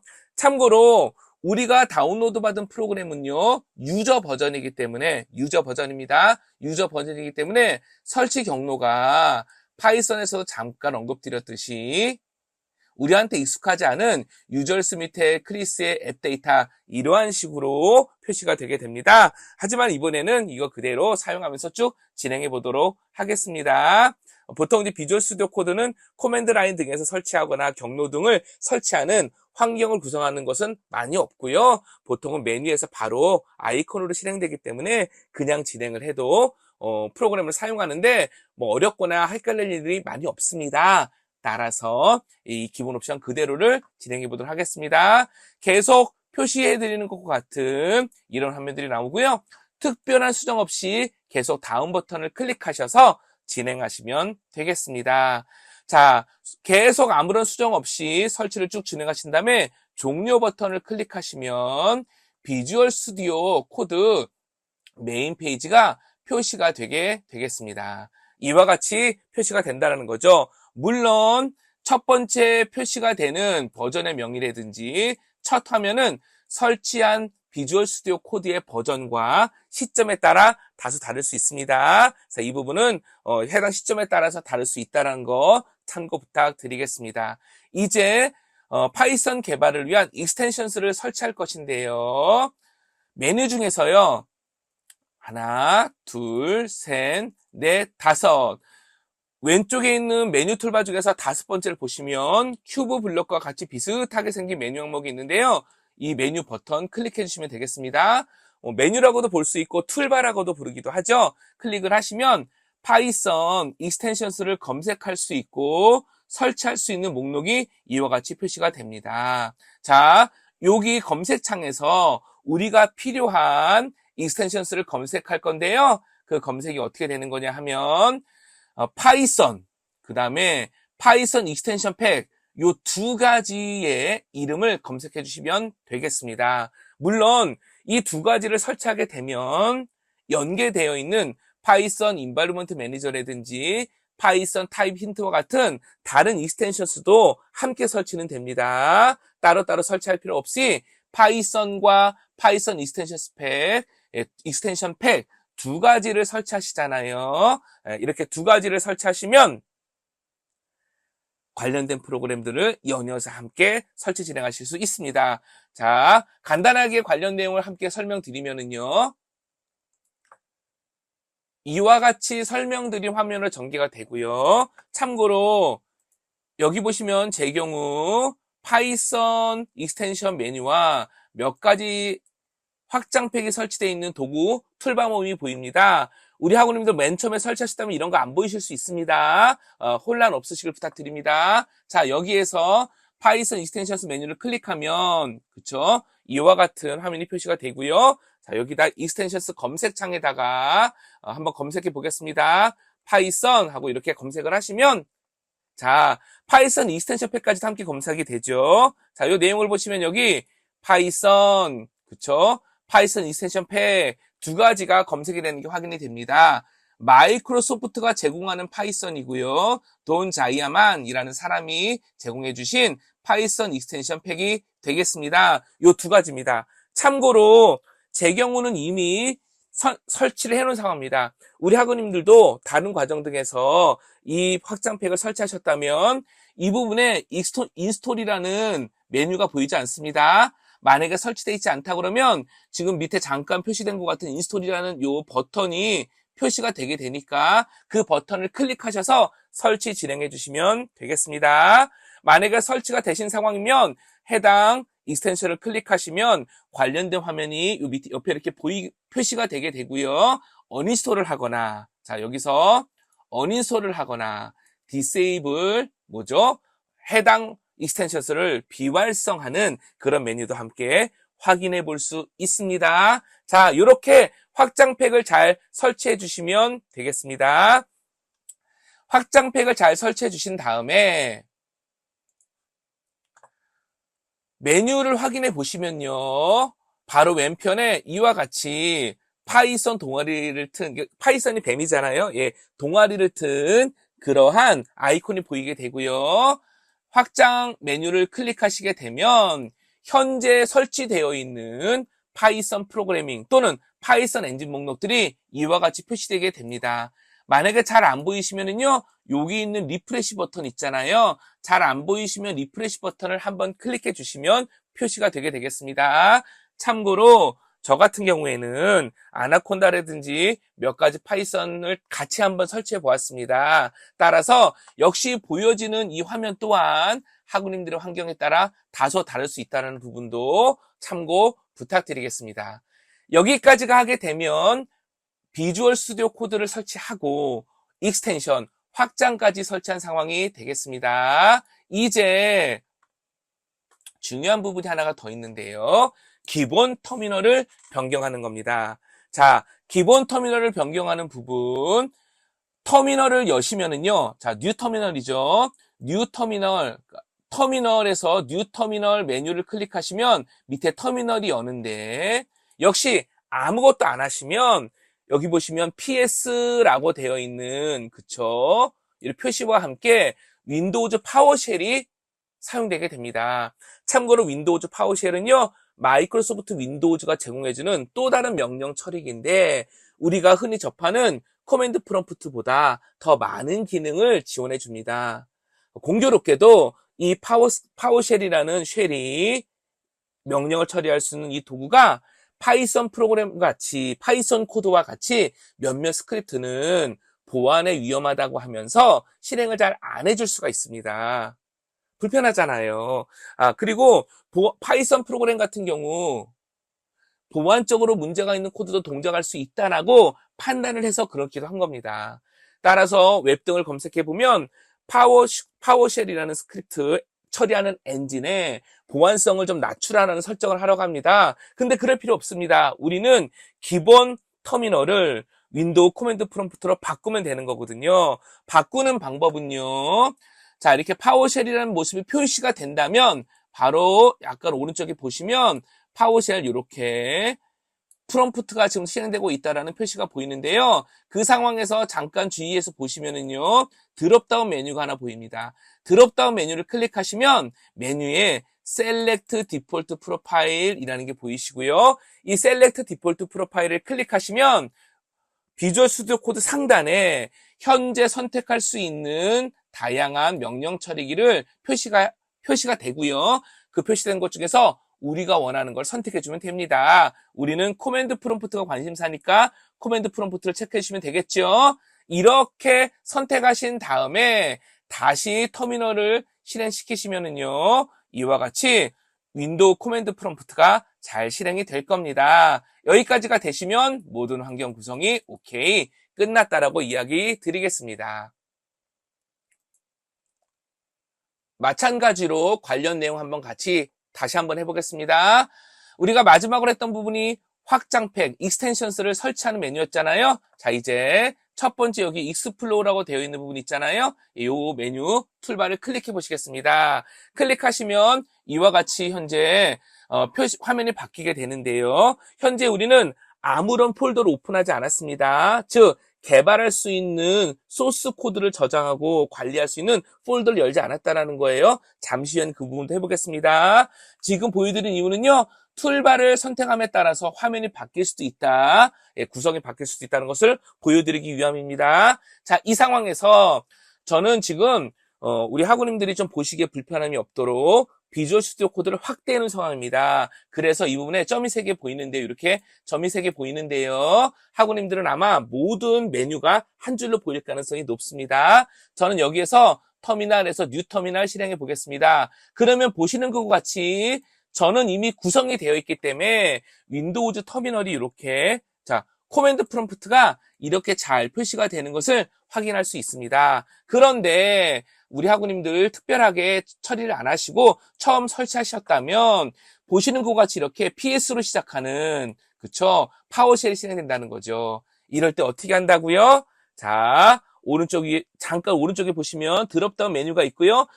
드롭다운 메뉴를 클릭하시면 여기에서 Select Default Profile이라는 메뉴가 있다는 겁니다. 역시 클릭하시면 상단에 선택할 수 있는 명령 처리가 표시가 되고 여기서 코맨드 프롬프트를 클릭하시면 된다는 겁니다.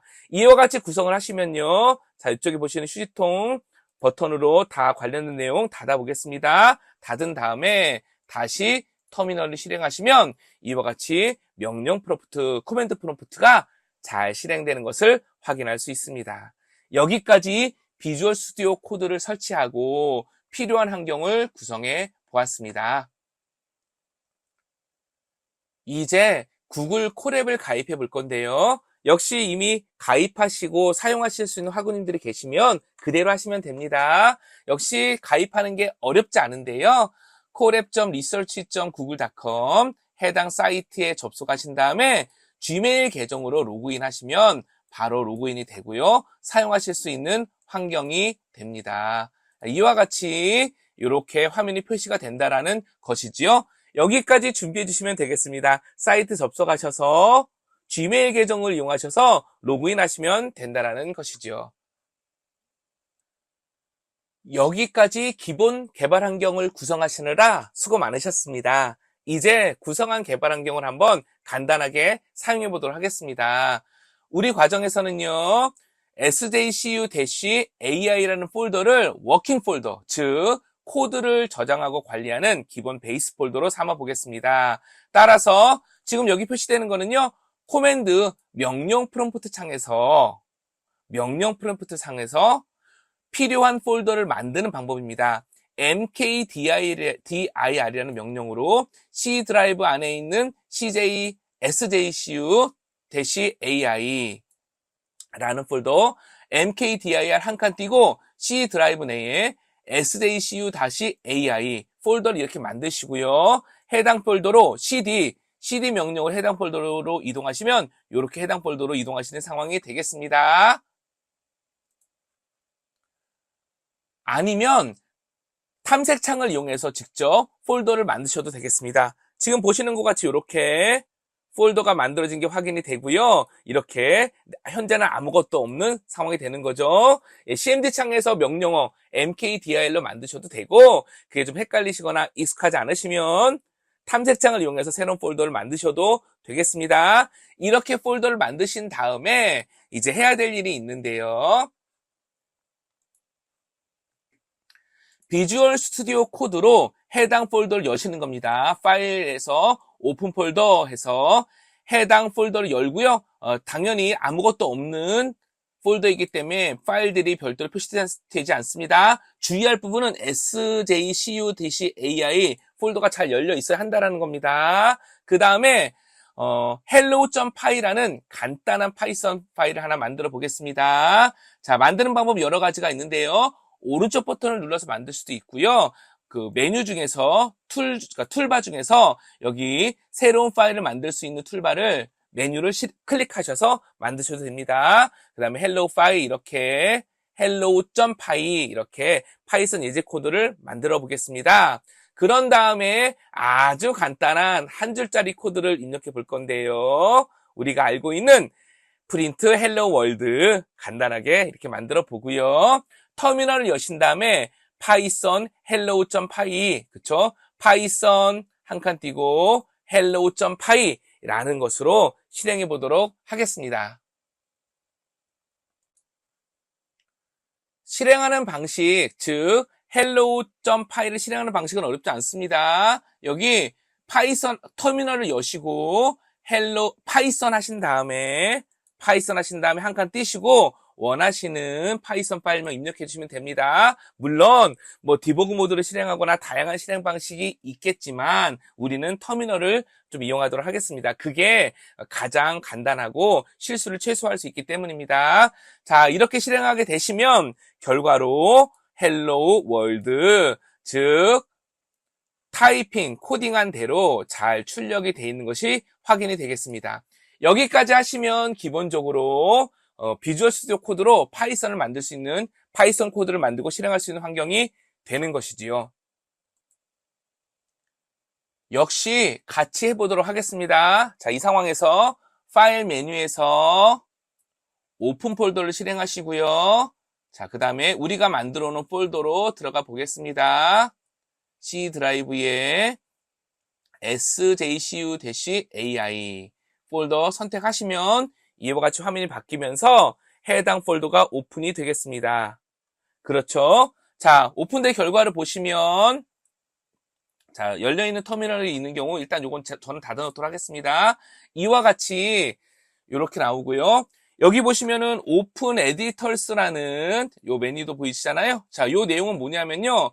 혹시 요 항목은 뭐냐 하면 현재 오른쪽 창에 편집 창에 열려있는 파일이 있다 그러면 그 목록을 보여주겠다라는 겁니다. 이렇게. 그쵸? 그러니까 이 부분 헷갈리지 않기를 부탁드리고요.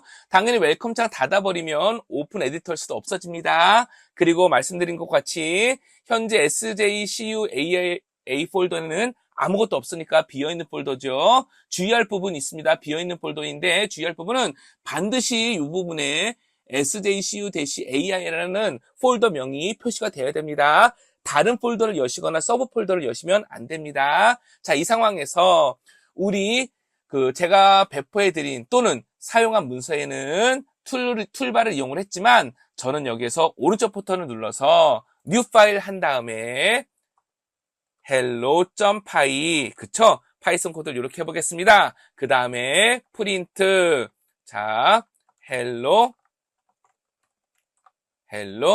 world 해서 이렇게 코딩을 맞춰 보았습니다. 그렇죠? 자, 그러니까 추가로 설치되어 있는 다양한 익스텐션스나 또는 우리 AI, 그쵸? 생성형 AI 중에서는 코딩을 도와주는 그러한 도구들도 있습니다. 그런 것들이 연계되는 가운데 코드가 막 자동 완성될 수도 있습니다. 자, 그 부분도 참고 부탁드리겠습니다.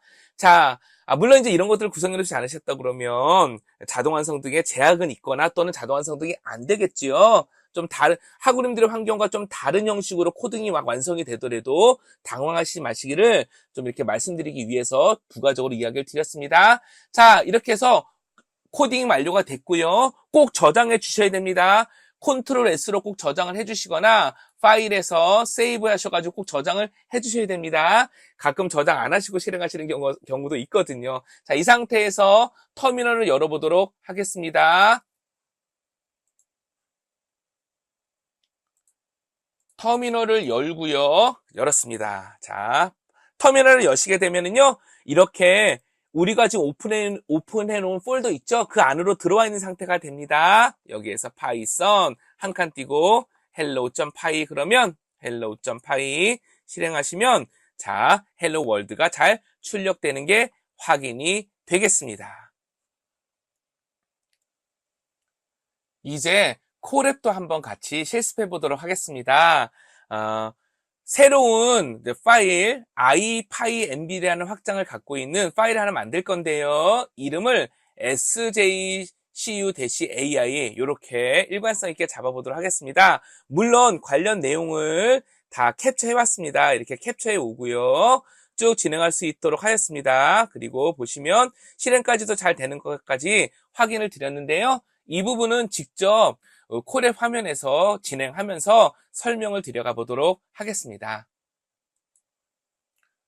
보시는 것과 같이 코랩 화면으로 이렇게 진입 부탁드리고요. 자, 파일에서 드라이브에서 노트북 만들기 하신 다음에 자, 이렇게 새로운 코랩 확장자가 ipynb로 되어 있는 이렇게 파일을 만들 수 있는 화면이 표시가 될 겁니다.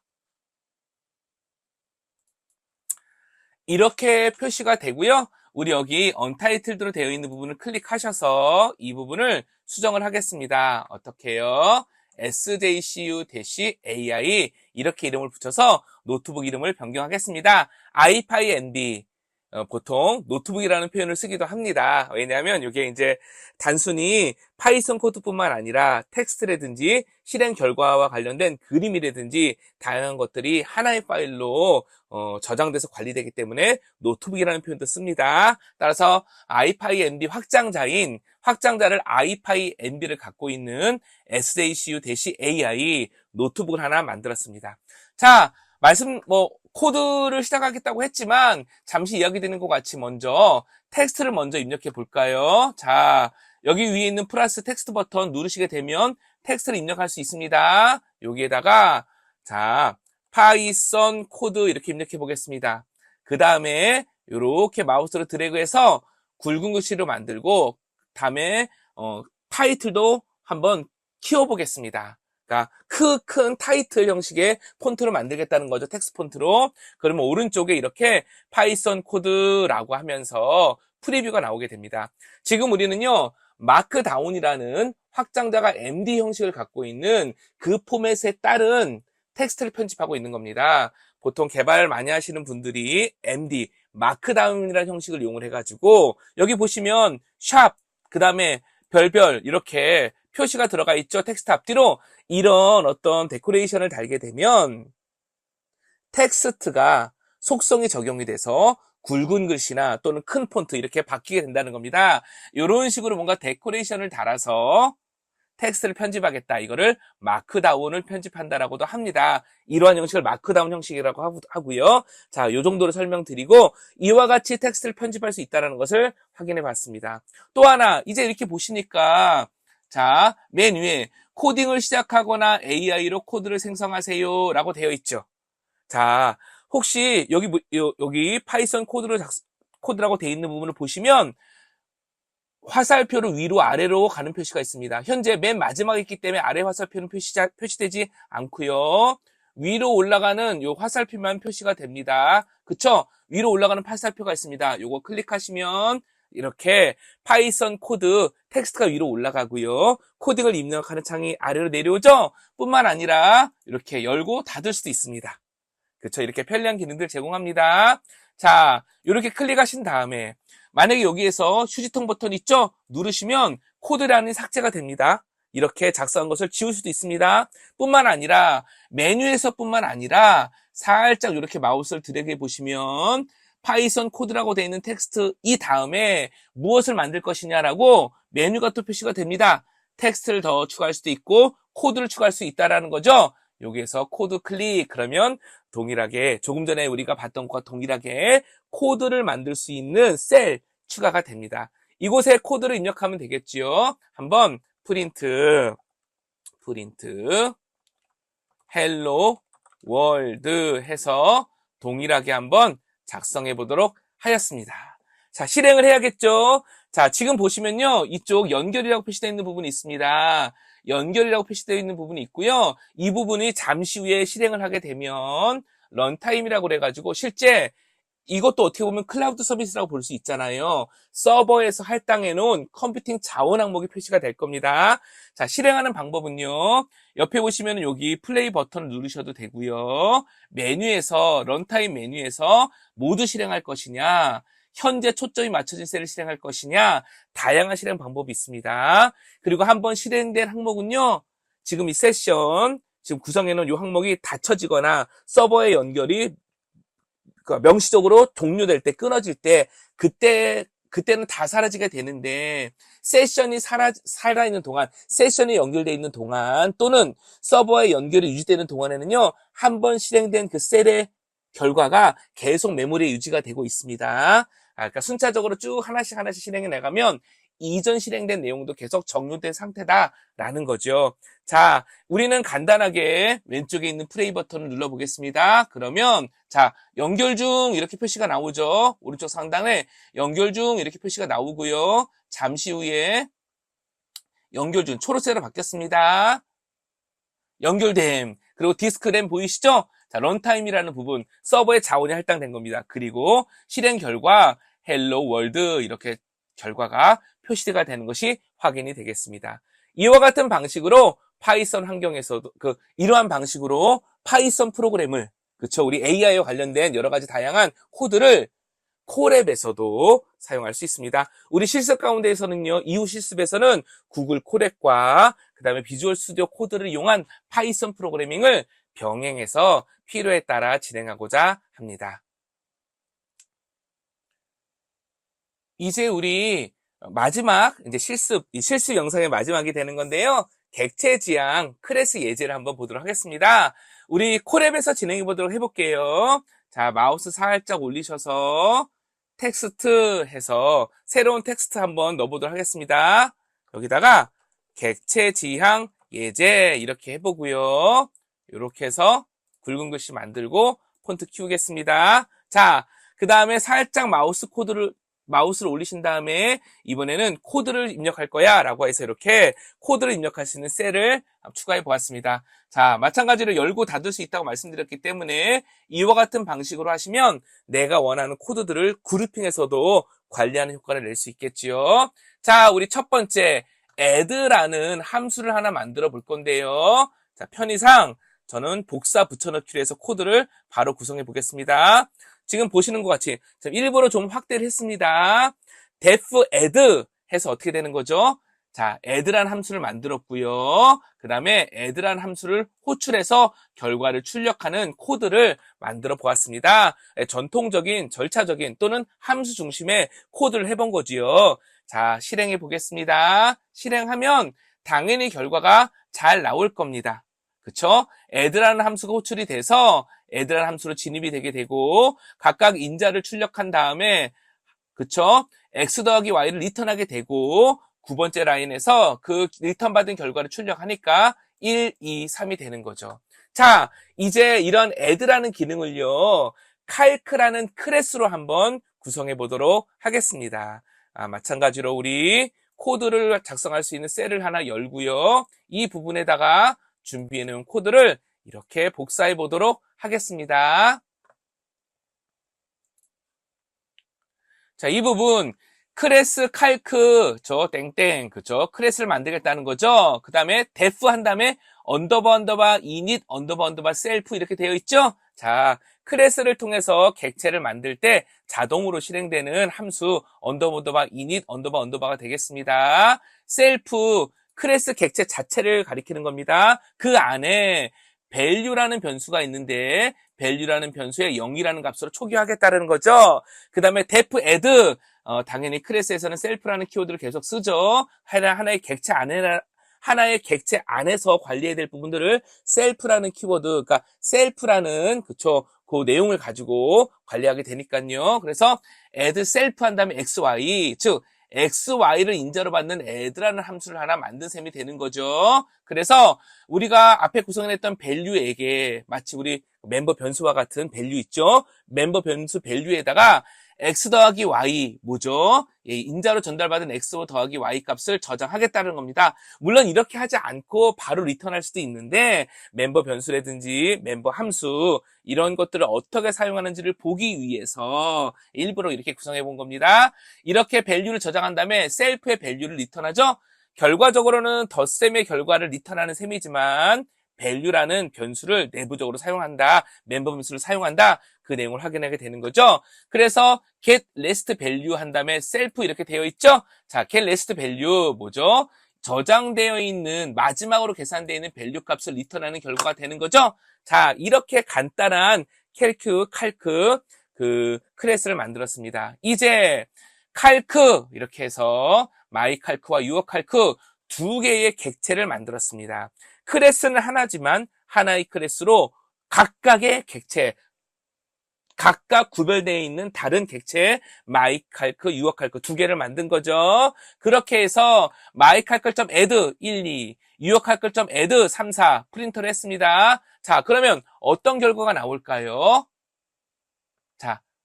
자, 계속 보겠습니다. 그 다음에 마이칼크 get last value와 유어칼크.get last value 각각을 출력합니다. 어떤 결과가 나올까요? 한번 생각해 봐 주시길 부탁드리겠습니다. 어떤 결과가 나올까요? 자, 실행해 보겠습니다. 실행을 하시면 3737 이렇게 나옵니다. 마이칼크.add와 유어칼크.add의 프린트 결과 그쵸? 뭐죠? 1 더하기 2, 3 더하기 4니까 각각 3과 7이 출력이 되겠죠. 그런데 get last value 각각의 멤버 변수인 value가 갖고 있는 그 값을 리턴하라고 했고 마이칼크와 유어칼크는 각각 다른 객체이니까 각각 다른 객체에서 관리하고 있는 결과값 그쵸? 여기 value 거기에 해당되는 3과 7을 각각 반환하게 돼서 프린트 결과가 3과 7로 출력이 되는 거죠. 자, 이와 같은 방식으로 클래스를 만들고 변수와 함수를 구성해 놓을 수 있고 객체를 만들어서 사용할 수 있다는 것 간단하게 확인해 보았습니다. 관련 예제는 우리 문서의 맨 마지막 부분에 이렇게 추가해 놓았으니까 함께 참고 부탁드리겠습니다. 여기까지 해서 우리 이번 과정 실습 마무리 지어보려고 하는데요. 전체적으로 인공지능 개발 환경을 구성해 보았고요. 간단한 코드와 함께 동작을 확인해 보았습니다. 감사합니다. 어떠신가요? 아마 다른 과정, 타 과목을 통해서 이미 파이썬을 접하셨다 그러면 많이 어렵지 않게 하셨을 거고요. 혹시 처음 접하시는 학우님이 계시다고 하면 이번 기회에 파이썬 개발 환경만큼은 잘 정리해서 언제든지 활용하실 수 있도록 해주시면 좋을 것 같습니다. 굉장히 많이 사용되는 언어이기 때문이죠. 비록 우리가 인공지능 개발을 위해서 환경을 구성하지만 인공지능이 아닌 범용 소프트웨어를 개발할 때도 많이 사용됩니다. 이제 우리 퀴즈를 통해서 한번 같이 정리해 보겠습니다. 다음 중 인공지능 개발 도구의 특징으로 가장 거리가 먼 것은 무엇인가? 먼 이런 표현 주의하셔야겠죠. 자, 데이터 수집 관리 도구를 포함한다부터 해서 4번 하드웨어는 중요하지 않음까지 어떤 게 가장 먼 내용일까요? 가장 거리가 먼 것일까요? 답은 4번이죠. 하드웨어 중요하죠. 가속기 필요하고 고성능의 하드웨어가 필요하니까요. 이런 것 때문에 또 인프라라는 특징으로 클라우드까지도 활용하고 있는 거니까요. 노코드 AI 도구에 대한 설명으로 가장 적절하지 않은 것은 무엇이냐? 자, 1번부터 4번 어떤 게 답일까요? 답은 3번이죠. 확장성과 유연성을 제공하는 기능이라기보다는 확장성과 유연성을 제공할 수도 있고 또 확장해서 사용할 수도 있지만 노코드라는 개념에서 좀 벗어나서 프로그래밍과 관련된 부분이 필요할 수도 있고요. 기본적으로 주어진 환경에서 좀 사용되는 그런 특징이 있다고 했습니다. 그래서 다른 대비 상대적으로 쉬운 접근, 비용 및 시간 절감, 구글 티처블 머신 등이 있다라는 것 대비 가장 적절하지 않고 거리가 먼 내용이 되는 것이지요. 파이썬 프로그래밍 도구의 특징으로 가장 거리가 먼 것은 무엇인가? 또 한번 보시겠습니다. 어떤 게 있을까요? 답은 1번이죠. 설치형 개발 도구가 아니죠. 구글 콜앱은요. 가입해서 사용할 수 있는 웹 기반 서비스가 되는 것이니까요. 다음 중 파이썬의 대표적인 머신러닝 라이브러리 뭐죠? 머신러닝 라이브러리 파이썬이 제공해주는 자, 답은 scikit-learn이 되겠습니다.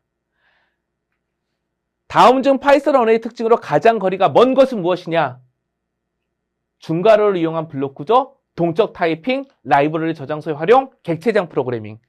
어떤 것일까요? 답은 1번이죠. 들여쓰기 블록 구조 기억나시죠? 자, 네모는 여러 개의 다양한 자료를 묶어서 사용할 수 있다. 다양한 타입의 자료를 모아서 사용하고 대괄호를 이용한다. 답이 무엇이죠? 답은 리스트가 되겠습니다. 숫자형 데이터를 위한 연산자예요. 나머지 연산자 뭐죠? 굉장히 많이 사용되는 거예요. 나머지라는 개념 때문에 나머지 연산자 어떤 것일까요? 답은 2번이 되겠습니다. 다음 가로 안에 적절한 용어는 무엇인가? 파이썬에서 함수를 정의할 때 어떤 키워드를 쓴다? 답은 3번 def지요. 파이썬에서 모듈 또 패키지를 소스 코드 내 포함해서 사용할 때 사용하는 키워드 뭐였었죠? 답은 import가 되겠습니다. 파이썬에서 클래스를 정의하기 위해서 사용하는 키워드 뭐였었죠? 답이 나온 거나 다름이 없죠? 답은 4번 클래스가 되겠습니다. 예제 코드 정도의 형상을 머릿속에 떠올려 주시면 좋을 것 같습니다. 이제 정리하기로 또 전체 내용을 한번 보겠습니다. 인공지능 개발을 위한 도구는 크게 데이터, 또 머신러닝 알고리즘, 소프트웨어, 하드웨어 플랫폼의 관점으로 구분할 수 있었습니다. 데이터를 처리하는 거, 머신러닝 알고리즘, 다음에 관련된 소프트웨어, 하드웨어 플랫폼 등이 있을 수 있다라는 거죠. 이렇게 나눌 수 있다라는 것, 이렇게 얘기했었습니다. 또 인공지능 개발을 위한 구현 도구 중에 하나로 노코드 AI 도구가 있었죠. 한 번쯤 해보면 재미도 있고 도움이 될 것 같습니다. 따라서 프로그램 코딩 없이 머신러닝 학습이나 활용이 가능하고 쉬운 접근과 시간과 비용 등을 절감할 수 있는 장점을 갖지만 고려사항이 있죠. 제한적 기능과 데이터 최적화의 한계성 등의 고려사항이 있고 따라서 목적에 따라 선택해서 사용해야 될 것이고요. 또 전문성이라는 부분도 확보하는 게 필요하겠고 무엇보다 코딩할 수 있는 역량을 확보하는 게 또 중요하다고 하겠습니다. 자, 인공지능 개발을 위한 구현 도구 중에 코딩, 프로그램 도구가 있습니다. 파이썬 등 프로그래밍 언어와 머신러닝 라이브러리를 활용해서 인공지능 서비스를 개발한다고 하였습니다. 자, 그 다음에 대표적인 언어로 파이썬이 있고요. 또 파이썬 라이브러리로 넘파이, 판다스, 매프론리브, 또 사이클-런과 같은 것이 있다고 했습니다. 또 텐서플로우, 케라스, 파이토치와 같은 딥러닝 라이브러리도 있다고 하였습니다. 이러한 라이브러리를 이용해서 인공지능 모듈을 서비스를 개발하기도 하고 또 데이터도 분석할 수 있고 또 이러한 것뿐만 아니라 데이터를 수집하고 가공하는 것에 사용하는 것과 같은 다양한 라이브러리를 필요에 따라 함께 연계해서 개발하게 되겠지요. 이제 파이썬의 특징을 좀 더 보겠습니다. 파이썬은 플랫폼 독립적인 프로그래밍 언어였죠. 그리고 인터프리터 방식으로 동작한다고 했습니다. 컴파일에서 실행 파일이 나오는 게 아니라 소스 코드를 읽어가면서 실행한다는 의미죠. 파이썬 언어의 주요 특징으로 들여쓰기를 이용한 블록 구조, 동적 타이핑, 파이파이 라이브러리 저장소를 활용하는 것이 있었습니다. 파이썬 변수는 동적 타이핑이라고 했습니다. 영문 문자, 숫자, 또 언더바, 밑줄 이런 것을 지원한다고 했고 숫자로는 시작할 수 없다고 했습니다. 또 무엇보다 키워드, 그쵸? 예약어라고 하고 있는 그 내용들, 특수문자, if 이런 것들은 변수명으로 사용할 수 없다고 했습니다. 당연히 함수명으로도 사용할 수 없겠지요. 파이썬의 대표적인 자료형으로 숫자형, 문자열, 리스트, 튜플, 딕셔너리, 집합, 불린 등이 있었지요. 관련된 특징들이 머릿속에 이렇게 떠오르시면 좋을 것 같습니다. 자, 숫자형 데이터로 정수, 실수, 8진수, 16진수 등이 있었고요. 마찬가지로 사칙연산, 제곱연산, 나머지연산, 목연산 등이 사용할 수 있다고 하였습니다. 문자열은요. 큰 따옴표, 작은 따옴표, 연속된 큰 따옴표, 연속된 작은 따옴표가 있다고 했었고요. 연속된 따옴표가 필요한 이유는 다중 라인, 두 줄 이상의 문자열을 표시하기 위해서 사용한다고 했습니다. 자, 콘솔 입출력, 화면 입출력 함수로서 인풋과 프린터가 있었고요. 파일 입출력 함수로서 open, close, read, write 등이 있었습니다. 그리고 for, while, 그 다음 if문과 같은 제어문도 있었죠. 또 함수도 정의해서 사용할 수 있었습니다. 자, 반복되는 내용이지만 이렇게 단계별로 계속 특징들을 우리가 학습해 왔었고요. 또 지금 함께 정리해보고 있습니다. 또 파이썬은요, 중요한 기능을 별도의 모듈, 그쵸, 소스코드로 독립해서 작성하고 임포트문으로 사용할 수 있다고 했습니다. 뿐만 아니라 목적에 따라서 다양한 외부 라이브러리를 사용할 수 있었지요. 이런 것들을 통해서 여러 분야의 소프트웨어를 개발할 수 있다고 하였습니다. 범용 언어라는 거예요. 또 풍부한 라이브러리가 제공되기 때문에 어떤 활용성이 굉장히 좋은 언어라고 이야기 드렸습니다. 이제 객체 지향 개발이네요. 객체 지향 개발은 소프트웨어를 객체와 객체 간의 상호관계로 접근해서 개발하는 방법이라고 했습니다. 객체는 데이터와 관련된 작업을 수행하는 메소드로 구성된다고 했고, 클래스라는 일종의 데이터 타입, 템플릿으로 정의한 다음에 객체를, 인스턴스를 생성해서 쓸 수 있다고 이야기 드렸습니다. 따라서 객체 지향 개발은요, 높은 수준의 재사용을 제공합니다. 클래스를 재사용할 수 있으니까요. 또 마지막으로 파이썬은 클래스라는 키워드를 이용해서 클래스를 정의하는 것을 확인할 수 있었습니다. 어찌 보면 이번 회차에는요, 파이썬 언어, 객체 지향, 또 인공지능을 위한 여러 가지 도구들을 함께 얘기하다 보니 내용이 많고 또 한 번에 공부하기에는 다소 부담스러운 내용일 수 있습니다. 하지만 파이썬 언어는 우리가 지속해서 계속 봤던 언어라고도 볼 수 있고 또 앞으로도 봐갈 언어니까 이번 기회에 한번 특징들을 잘 아시고 활용할 수 있는지 또 개발 환경을 구성해서 운영할 수 있는지 이런 내용들을 점검해 보시고 그 다음 차수 계속 연계해서 계속 구현하시고 실습해 가시면 좋을 것 같습니다. 잘 들어주셔서 감사합니다.